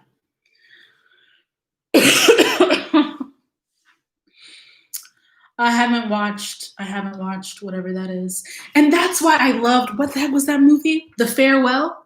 Because she was being regular. She don't have to do know I'm saying? She don't have to do all this to be good. I watched The Farewell and was like, oh my God. It touched my heart. It touched my heart. But everything else, her in Crazy Rich Asians, the dad in Crazy Rich, it was like, I can do without. I can do without.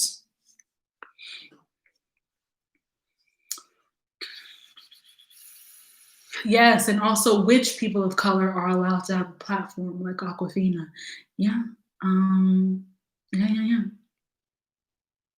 Anyway, oh yeah, I was saying that right now, when it comes to my experience here on YouTube, I feel like I am good enough to advertise the thing, but I'm not good enough to be hired to create the thing. And so I'm currently trying to figure out what I'm supposed to do. I'm trying to figure out what I'm supposed to do.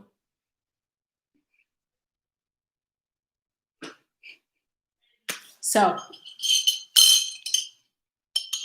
that's the biggest catch-22 of YouTube, is that people get on YouTube because we think, because this is all we have access to. And so we think we can create our own thing. And so then we create our own thing. But then in Hollywood, nobody thinks this is real or serious or worth anything. So I think it's very important to say that Issa Rae is an anomaly. Lightning striking. So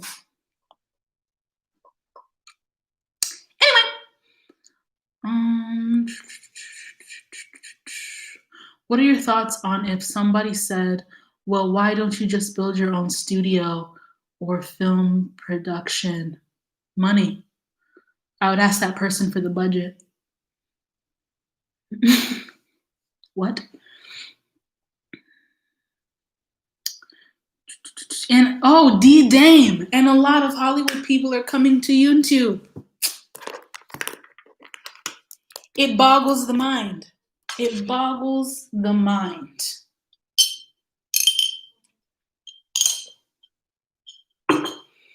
And we saw it with the late night hosts during COVID. They came, they couldn't go to their studios, and everyone was like, what do we do? And I'm like, there are so many people y'all could have hired. You know what I'm saying? But whatever. So now, this is going to be a long live, and I'm ready for it. Y'all ain't got nothing to do. Y'all ain't got nothing to do. I'm going to answer the final questions here, and then we'll talk from the chat. Afro499 said, I'm curious about your creative process. What inspires your creativity? How do you come up with video ideas? I come up with video ideas through the spirit of observation. I think especially because of comedy, especially in comedy, observation is key. And so what makes us laugh is that somebody has zeroed in on something that's super relatable or super specific, and it makes us laugh. So I get my ideas from observing the world around me, observing myself and seeing some of the weird things I do. And it comes a lot from talking to myself. I'm coming out with a video, I'm posting it maybe next week sometime. And it's like a rant video, but it was truly like what I was saying to myself. And then I was like, oh, could be a video. So that's what I do. How do I get over imposter syndrome and do the damn thing?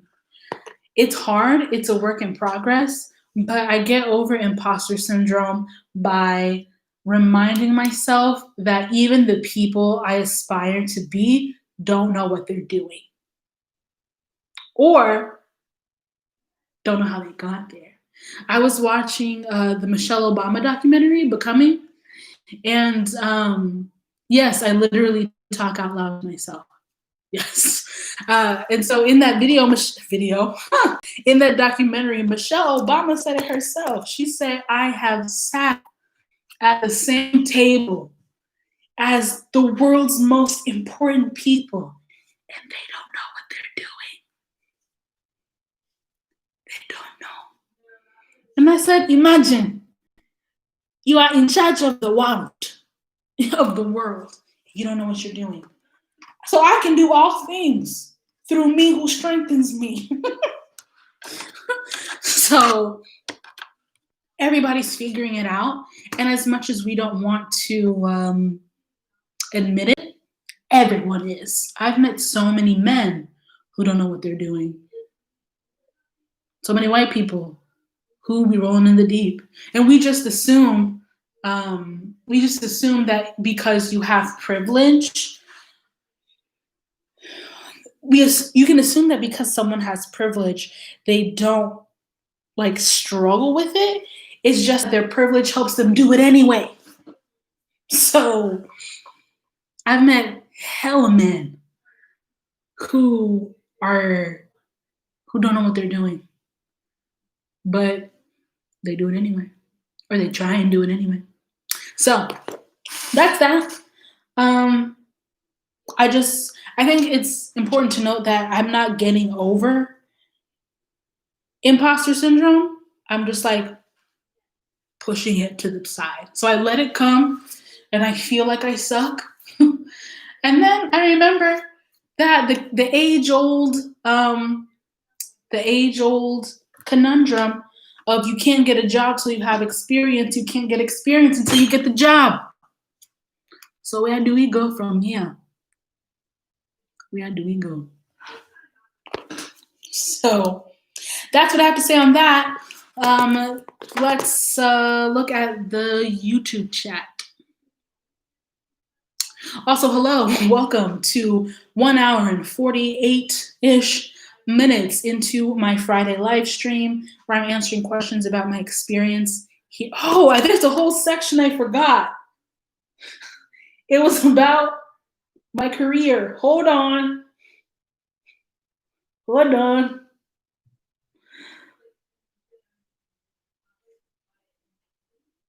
Should I answer these questions or talk to y'all? It's like, what are some of the biggest challenges? Do I look forward to not being from the internets? I can always do this again. Let's just talk here. What y'all got to say? Hello.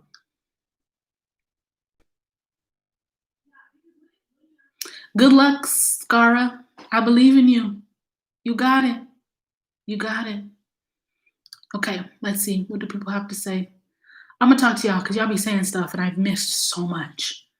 I've missed so much. That's why we have a right to critique them. Yes, we can critique everybody.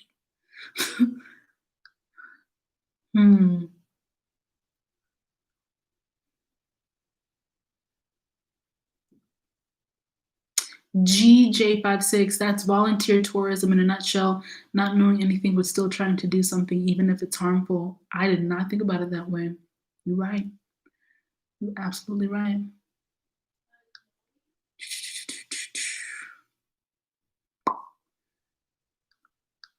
Okay. Somebody's in Japan? Amen. Welcome. Oh gosh. So much is happening. So much is happening. Pop out some babies and make a family channel. It ain't worth it. It ain't worth it.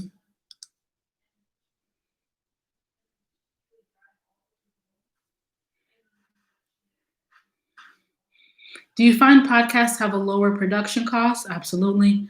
Both energy-wise and equipment-wise. I would love to do a podcast, but we're gonna see. We're gonna see. Evelyn's beige boyfriend.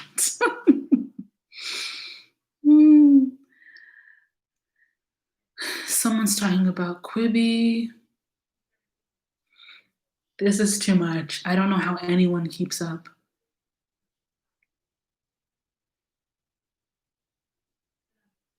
All right, bump that. Let's answer these questions. Someone asked, what are some of the biggest challenges of being from the internet? Number one, privacy, which I talked about previously in the live. Privacy and feeling like people feeling like they can say whatever they want, ask whatever they want, do whatever they want. And it's like, no, BB, you can't. You really can't. Another big challenge is agency. And I talked about this in the live sometime, at some point, of feeling like someone's gonna say I should do something. And it's like, no, I should do what I want. I should do what I want. And then another thing that's a challenge for me being here on the internet, again, which I talked about, was feeling like I'm good enough to advertise the thing, but not be hired to make the thing. You know, people emailing, hey, you know, want to do a sponsored video talking about this new Netflix show. And it's like, but what if I want to write the show? What about then? Imposter syndrome is when you feel like an imposter. Somebody in the comments answered them.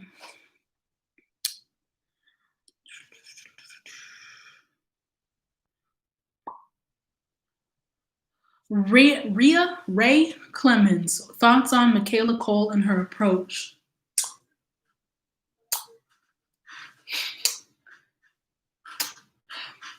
I love Michaela Cole.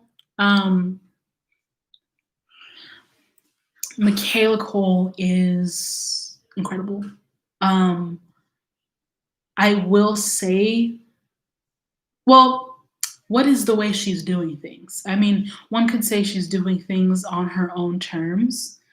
And so I really resonate with that because there's so many things that she could probably, there's so many directions she could probably go. And she was like, no, I'm doing this and only this. So I stan Michaela Cole, loved chewing gum. It was an experience, loved it. I haven't watched This May Destroy You, is that what it's called? I have to like set aside time in my chakras to receive that message. But Make It Happen said the CEO of Quibi said he ain't hiring any YouTubers, and that's why Quibi sucks. Nobody wants Quibi anyway. So he can go back to Pixar. Wasn't he the, or was that the investor? Somebody related to Pixar, I guess, made Quibi. I might be lying. Yeah, not hiring any YouTubers. That's the stupidest thing I ever heard.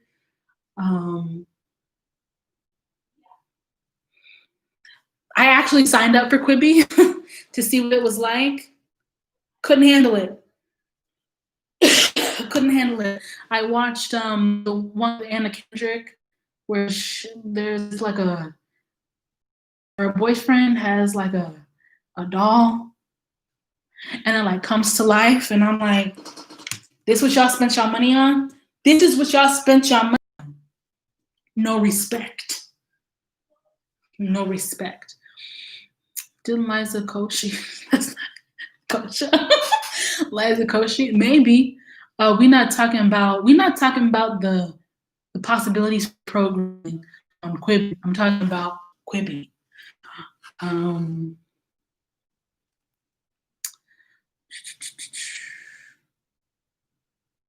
Quibi. Oh, you all know what that is? It's if you like Anna's humor, I guess I just don't like the humor. I think it was the graphics of the doll that was just not good. I would almost have rather them not animate the doll because it kind of took me out of it. Quibi is this like streaming service that's only on mobile, and everything is like 10 minutes or less. So, yeah.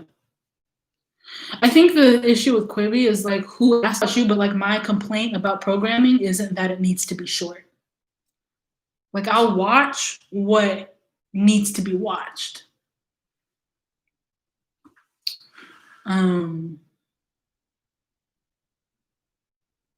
Yeah. Anyway, I've given, yeah, I watched Nathan's Ed video about it. I subscribed to it, I did a trial, and I watched a couple things. There's a couple things that like caught my eye, but am I gonna pay for a whole new streaming service to get it in this economy when I still don't have Disney Plus? No.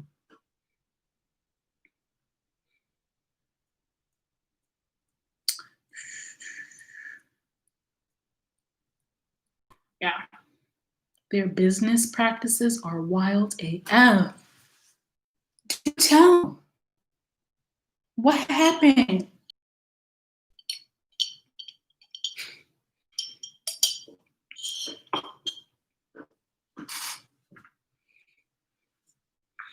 I don't have this Disney Plus. I'm thinking about it though. I just want to watch that story.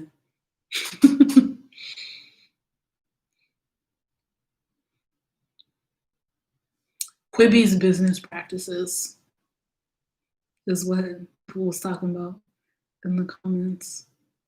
I'm not gonna like my hot take about Hamilton. So if you mean what I think you mean by Hamilton, the play.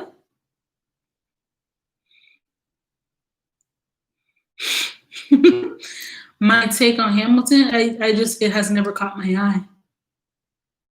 There are a few things that I missed the boat on completely, and that was just one of them. I was like, I saw it, I saw like the hype, and I was like, not for me. Not for me.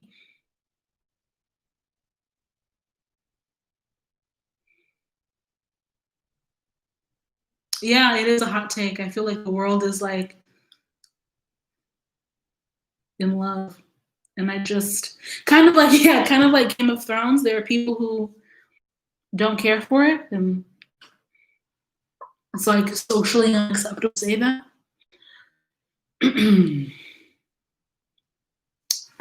Yeah.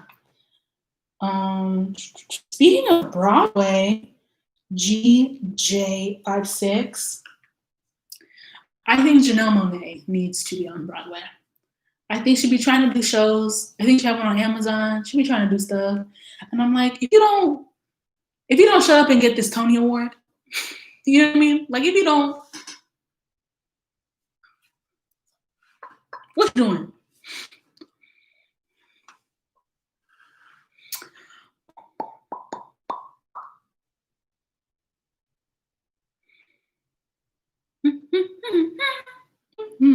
So now we're moving into, we're almost 2 hours in.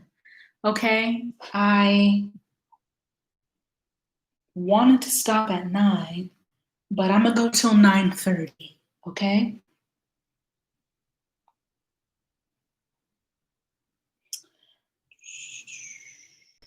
I'm gonna go till 9:30.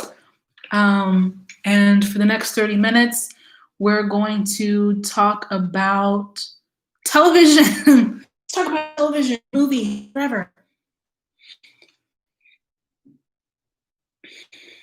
I think somebody said I can slow the chat. How do I do?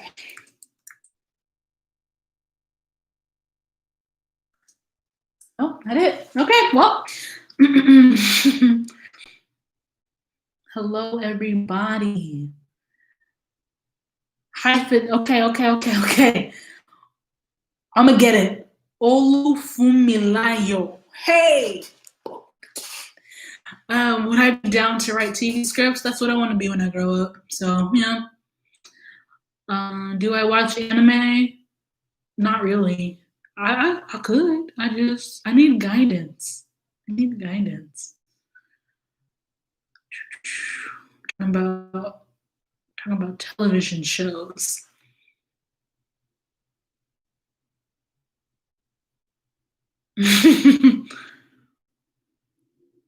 um, hold on. High Fidelity. Okay, High Fidelity on Hulu. I did watch High Fidelity with Zoe Kravitz. Um, I enjoyed it. I never watched the original film with John Cusack.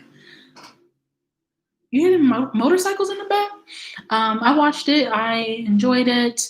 I mean, I'm still not tired of the messy, you know, late 20 something, early 30s girl trope. I think there's this YouTube channel called The Take. It's two women, two white women, I believe, and they just post film analysis. And they did one about the girl woman. They did one about the trope of women who can't get their life together. And I'm still not tired of that trope because we have had so many man boys in television, movies. And it was interesting to listen to their take and their analysis on why women and like the history in cinema and television of women, young women being allowed to struggle. The woman child, yeah. Um, and I just thought it was fascinating. So it's still something that I relate to. Um, and just noticing the difference between like the man boy trope of being delightfully ignorant and unaware, whereas the woman child is suffering because she knows she should be more grown up. That's just fascinating to me. So anyway, I liked High Fidelity because I still like watching women, female characters kind of flounder through life and like having a husband right away.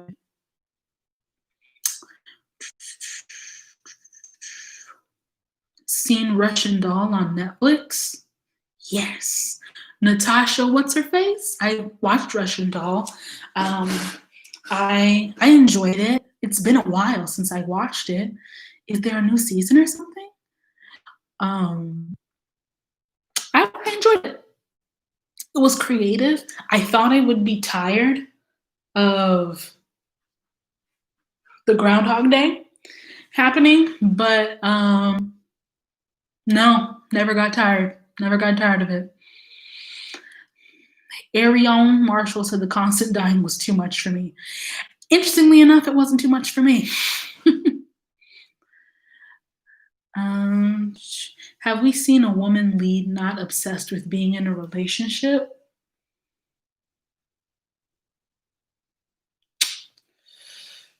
I don't think so. I don't think so. Yes, that's 10:30 on the East Coast. The twist was brilliant. Do I even remember the twist?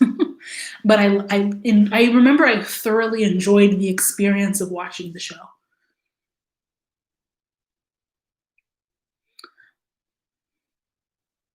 I haven't watched Space Force, but what's his face in it? What is his name? I'm losing his name. Is Ben Schwartz in it? Because I enjoy Ben Schwartz.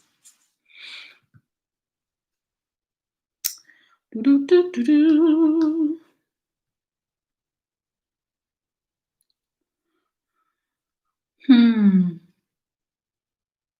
Have you ever felt pressure? Oh, okay. This is not about TV. Have you ever felt pressure to be the representative of Africans while living in America, and I guess more so on the internet? Yeah, but what you gonna do? I do. But people have their opinions, and it makes me create some kind of stiffer boundaries on things. But it doesn't make me stop living or being alive and experiencing my life. Anyway, back to Space, whatever it's called. Lily says Ben Schwartz is in it, but the show was not good. Oh, dang. Okay. The show is not good, but let's see how many of them get to work again. Let's see.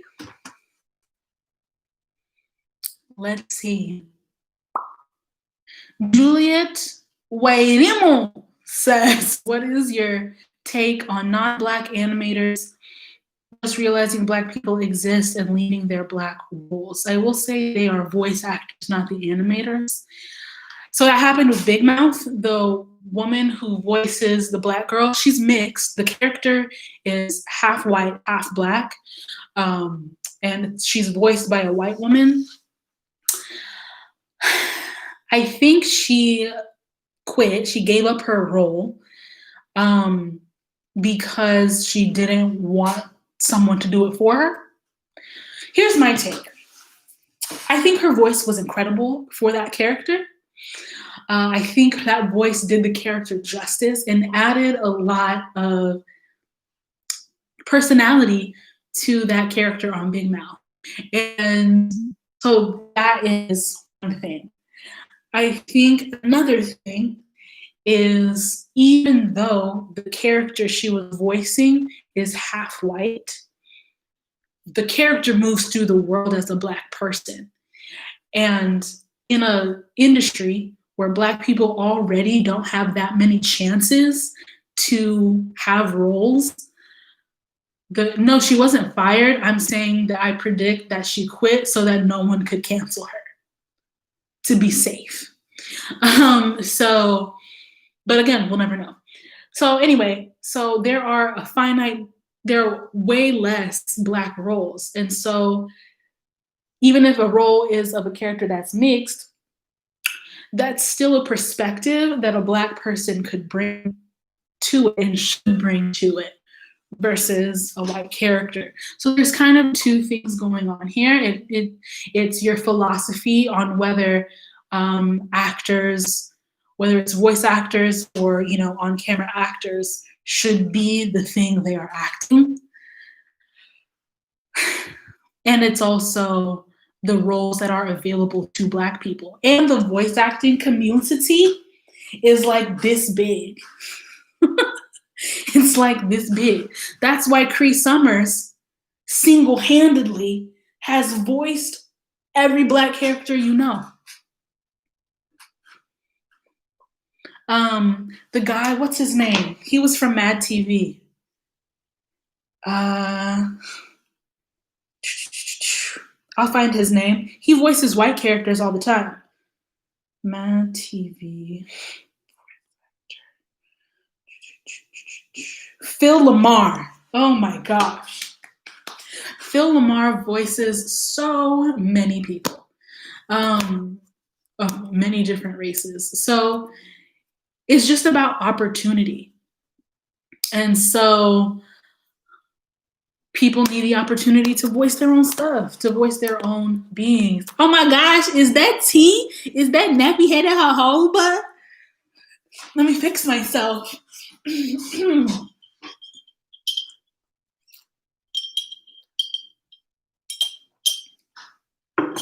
But yeah, so I feel like there just needs to be more opportunities for Black people to voice things, So anyway, I follow JD Witherspoon on Instagram, and he was talking about how the voice acting community is teeny tiny.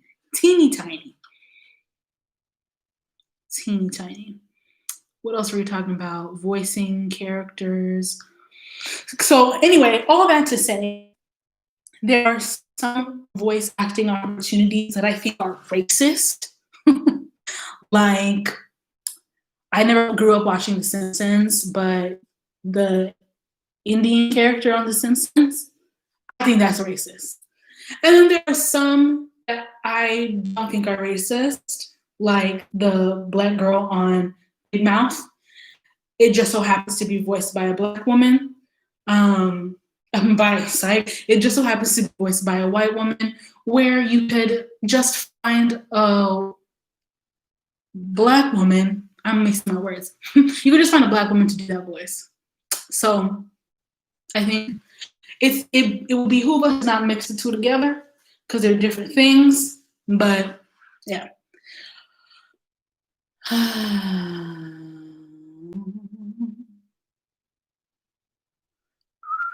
Would I ever consider doing voice acting? I mean, it's my dream. Am I pursuing it? No.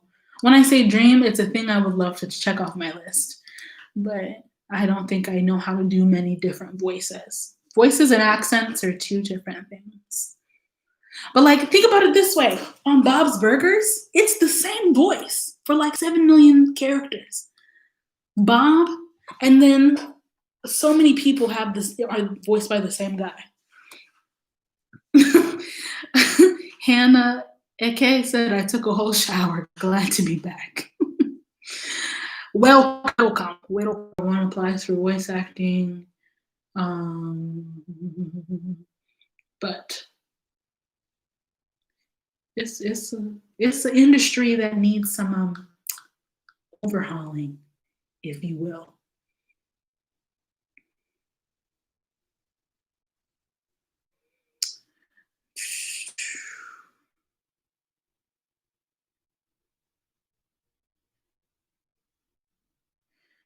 Where does one enter that field? Another example is Maya Rudolph, because I mean we can talk about the ways in which like she might have access to certain spaces, but she voices characters that sound different and are different.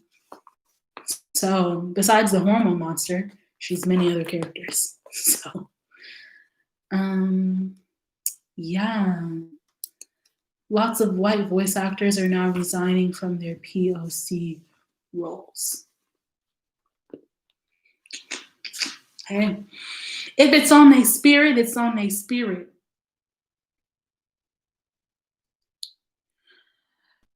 Do you think it put a mark on Black voice actors' back when they're used to replace a character where the actor removes themselves due to racial issues? Kinda.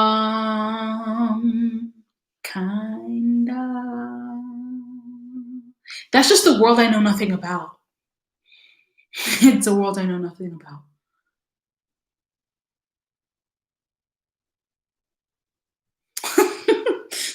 But if you think about Louise from Bob's Burgers, that voice actress be using the same voice for all her characters. And dare I say, that's actually her real voice. What's her name?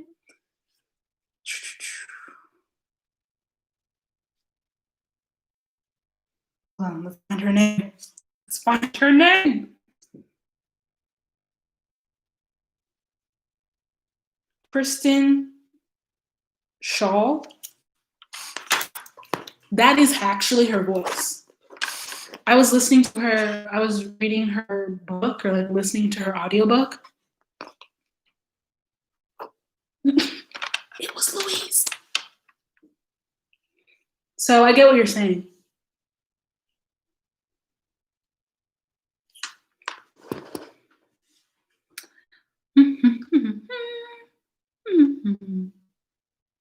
Do you think them quitting all the pandering from companies is taking away from the movement? Ooh, that's not for me to say.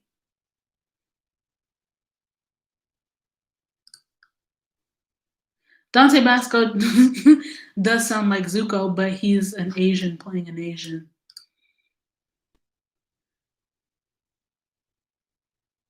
And he's also himself. You know what I mean?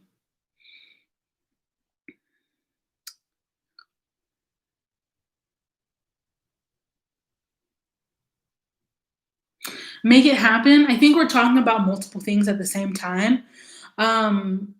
People are just saying that like there are people who they value as more talented voice actors because it is not similar to their own speaking voice for animated shows. But then there's voice acting that's like commercials in which it is your actual speaking voice.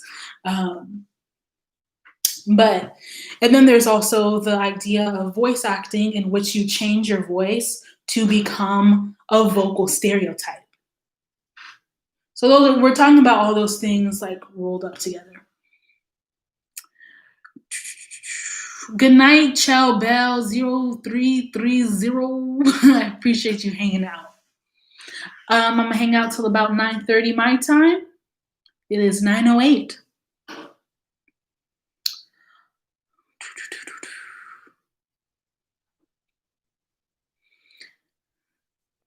I just remembered Tuka and Birdie. Never heard of it. Never heard of her.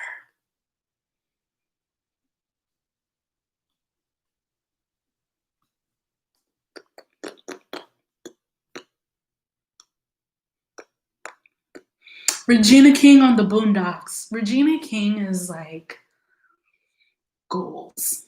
She's actually goals in life. A Renaissance woman. But yeah, anyway, welcome to 2 hours and 15 minutes of my YouTube live. I've talked about everything from my experience here on YouTube with racismo, otherwise known as racism. I've talked about privacy. I've talked about what I want to be when I grow up. I've talked about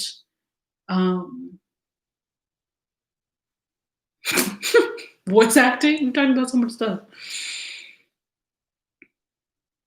And so we're going to continue to talk. Previously I was answering questions from Instagram, and now I am just diving into the live chat to see what folks is talking about.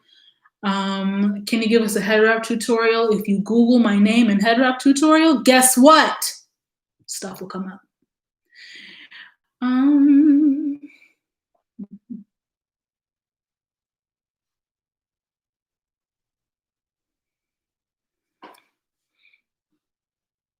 Has Dante Basco seen my video? I don't know if he's watched it, but he's seen it because he posted about it on Instagram. Well, we're married now. We go together now, so it's COVID, so we can't move in, but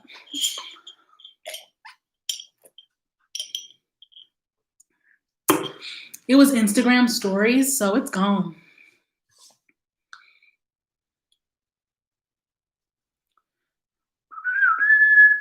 What do you think YouTube is going to do with the money set aside for Black creators? I know part of it's going to go to YouTube originals, creating original programming. Other than that, I don't know where it's going to go. It's $3 million. No, $10 million. $10 million over the course of 3 years, I think. We gonna see what's gonna happen. We gonna see what's gonna happen. But again, I talked about this at the super beginning of the live. They just haven't really addressed how they're going to choose who it goes to. Again, because there's devil's advocate YouTube that will likely not receive that money, and there's of course like actual alt-right YouTube who's not going to receive that money, even if they are Black. Oh, it was $100 million. And you're right, $10 million isn't that much for production. $100 million. It's not even a movie that you see on your screen, unless it's an indie movie. So we gonna see.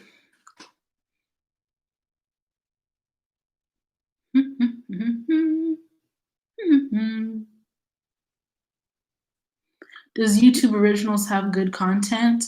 I have YouTube Premium, so every once in a while I'll be like diving in. It's good and it's bad. Just like everything. It's a lot less to choose from as opposed to like Netflix or something. Omar Johnson not getting anything. I would hope not. I would hope not. I have not, interestingly enough, I have not watched Steven Universe because I'm intimidated by the fact that it's 700 episodes. Like, and I know they're short, but I missed the wave, and now I'm trying to like get back, and I'm like, oh no, oh no.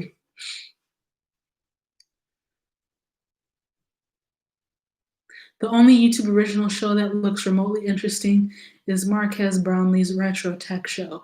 It's true. I think a lot of it also is perception. We just don't perceive that platform to be making it. So even if you were to support someone that you enjoyed, you would be way more excited if they got a Netflix show versus YouTube originals, just because we've placed different importance on the platform. So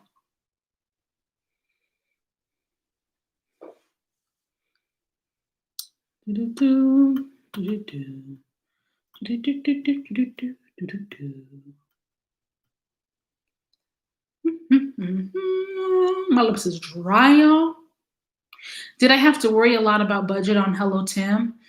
I think Hello Tim costed under $1,000. I can safely say it costed under $2,000, but that's because I paid my brother, I paid for the equipment. I didn't pay myself or anything, you know what I mean? So that was the budget. It's small.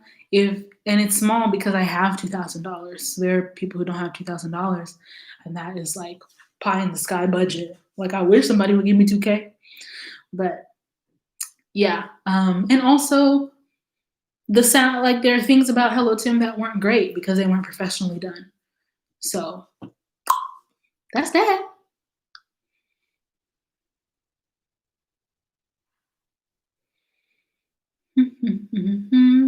How does one create perception around a platform then? What do you think it takes to make YouTube Red seem like Netflix? I'd be trying to think about it. Because if YouTube came to me and said, you want to do a YouTube Originals, I would do it. I would do it. I need the experience. So I don't know what it takes to change the perception, but let me think about that. I don't know. I'm gonna think about it. I haven't started Watchmen, but it's on my list. I am about to finish Runaways, which is another Marvel situation with the kids that be running away. Oh, yeah. Would you do comedy? What am I doing right now? Just kidding. Sure, whatever that means. Can I just say this live stream has made my night. I'm glad, Jade. I'm glad.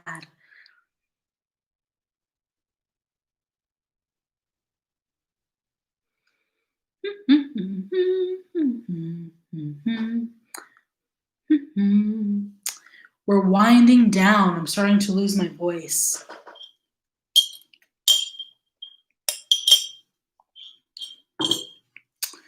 Oh yeah, I would do comedy on YouTube, YouTube Red / YouTube Original / YouTube Premium.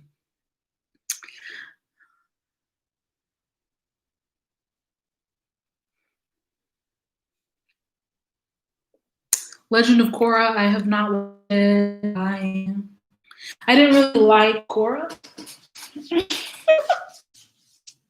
So, Runaways was not good in the beginning. Deborah Walker, I will have to tell you that. Wasn't giving me what I needed. But over time, like I started to like some of the characters. And it's like now I'm on season 2 and I'm like, do I care anymore? But yeah. I need you to do a guest spot on Insecure. Hey, alley-oop. If you know somebody, let them know.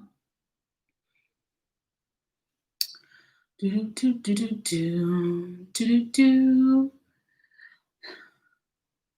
aye, Captain.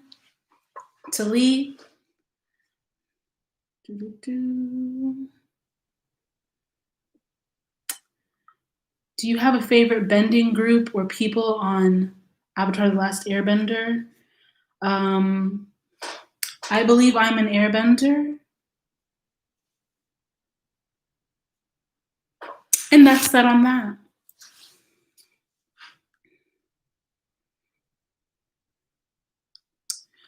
We're wrapping up.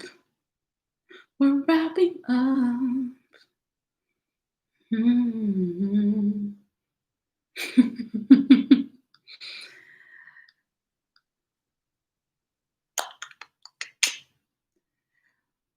Yes, I'm an airbender.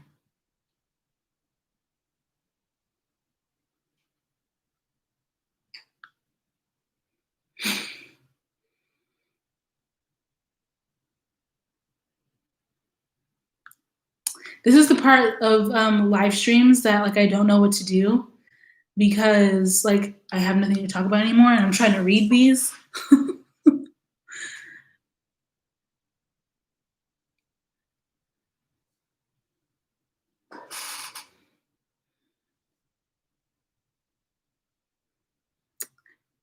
Do you listen to any fictional podcasts? Fictional. Wow. There was one I used to listen to called wow. Forgot. It was like magical something and I listened to it because it was 100% improv and people they were building this like mythical world. It was a comedy podcast and they were building this mythical world completely improvised. And I thought that was amazing.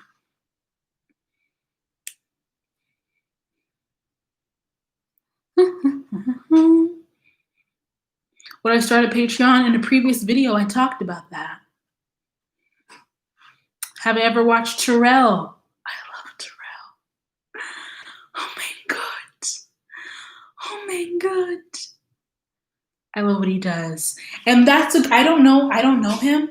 I don't know his journey. I don't know what he's trying to do in life. For real. But he's an incredible example of how he has created a community. He's like doing his thing. And who is going to be that person to allow him to expand beyond YouTube.com?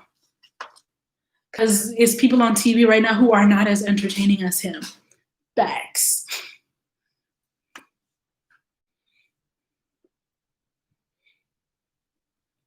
Mark II Beauty. I'm not a singer. Why would I do that? Oh no. Oh, let me get this artist. Thank you for posting about yourself.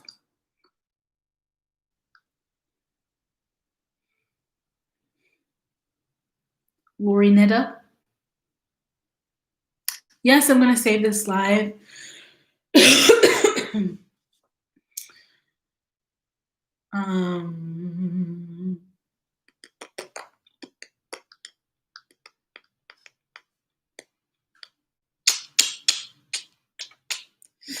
Dun, dun, dun, dun. Adventure Zone? What's that what's called? Or is it called like Tales from the Magic something? I don't remember. Do I watch NPR's Tiny Desk concerts? Absolutely. Absolutely. I love them. Nick Hakim's Tiny Desk. That's my boyfriend, y'all. Let me not say that. I don't know anybody's life. But I love Tiny Desk. It's an amazing experience. Y'all should right now after this, you should watch The Roots with Bilal, The Roots Tiny Desk.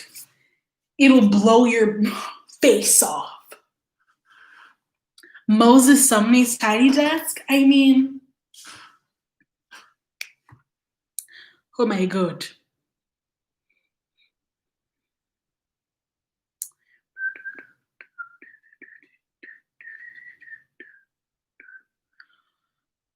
What'd you have it for dinner? Pizza? I ate some pizza before this, so now it's time for my second dinner. Oh. Yes, Carlos GLVN. You already know. You already know.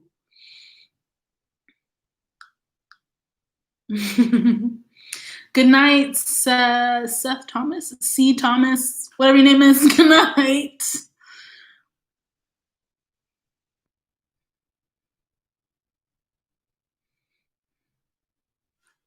Lizzo's tiny desk. Wow, yeah. Liam Mahavis's tiny desk. Yeah. Who else is Anderson Paak's tiny desk? Wow. I'm gonna try and save this live. If I don't save it, just know it was an accident and something went terribly wrong. Any new Smack Your Lip content coming on the other channel? Perhaps. I had a period of time where I wanted to just delete everything in life. But I'm coming back, and maybe I will look at that other channel and figure out. Oh, phony people? Yes. That was a great one. But yeah, thanks Tasha D. Tanking the bangers. Tiny desk. What did we do to deserve?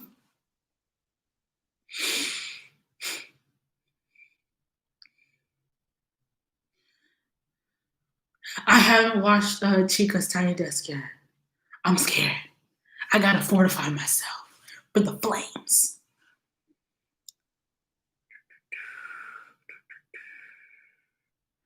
Yeah. I love this. We wrapping up, talking about music. We was talking about TV. We was talking about my experience on YouTube. We was talking about the algorithm. We was talking about privacy. We talked about so much. Erykah Badu's Tiny Desk was wow. It was truly wow. Meg Thee Stallion with that cadence.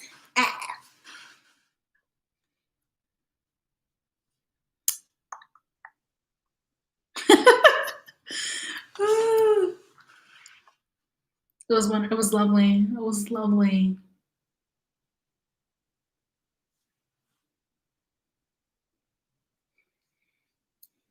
Lettucey on Tiny Desk. It's just iconic. I've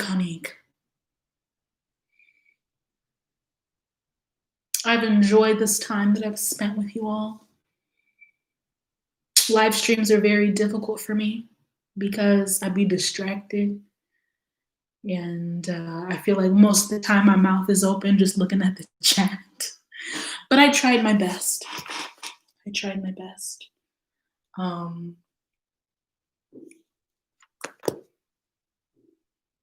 Fireworks. Georgia Smith did have a tiny desk. Carlos, she did. And she sang beautifully without opening her mouth. Georgia Smith sings without opening her teeth. It's beautiful. Cornrows glisten to the gods.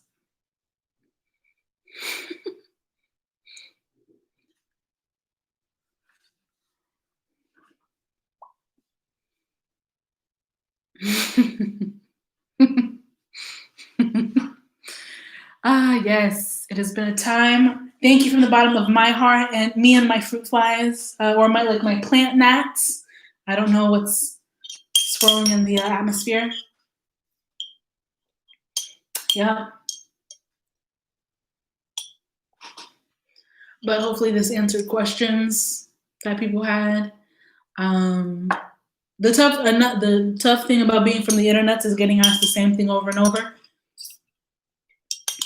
But we're trying to work through it. My plants, some dying, some alive. Oh, yeah. Thank you all so much for hanging out with me. I really appreciate it. I drank almost all my water.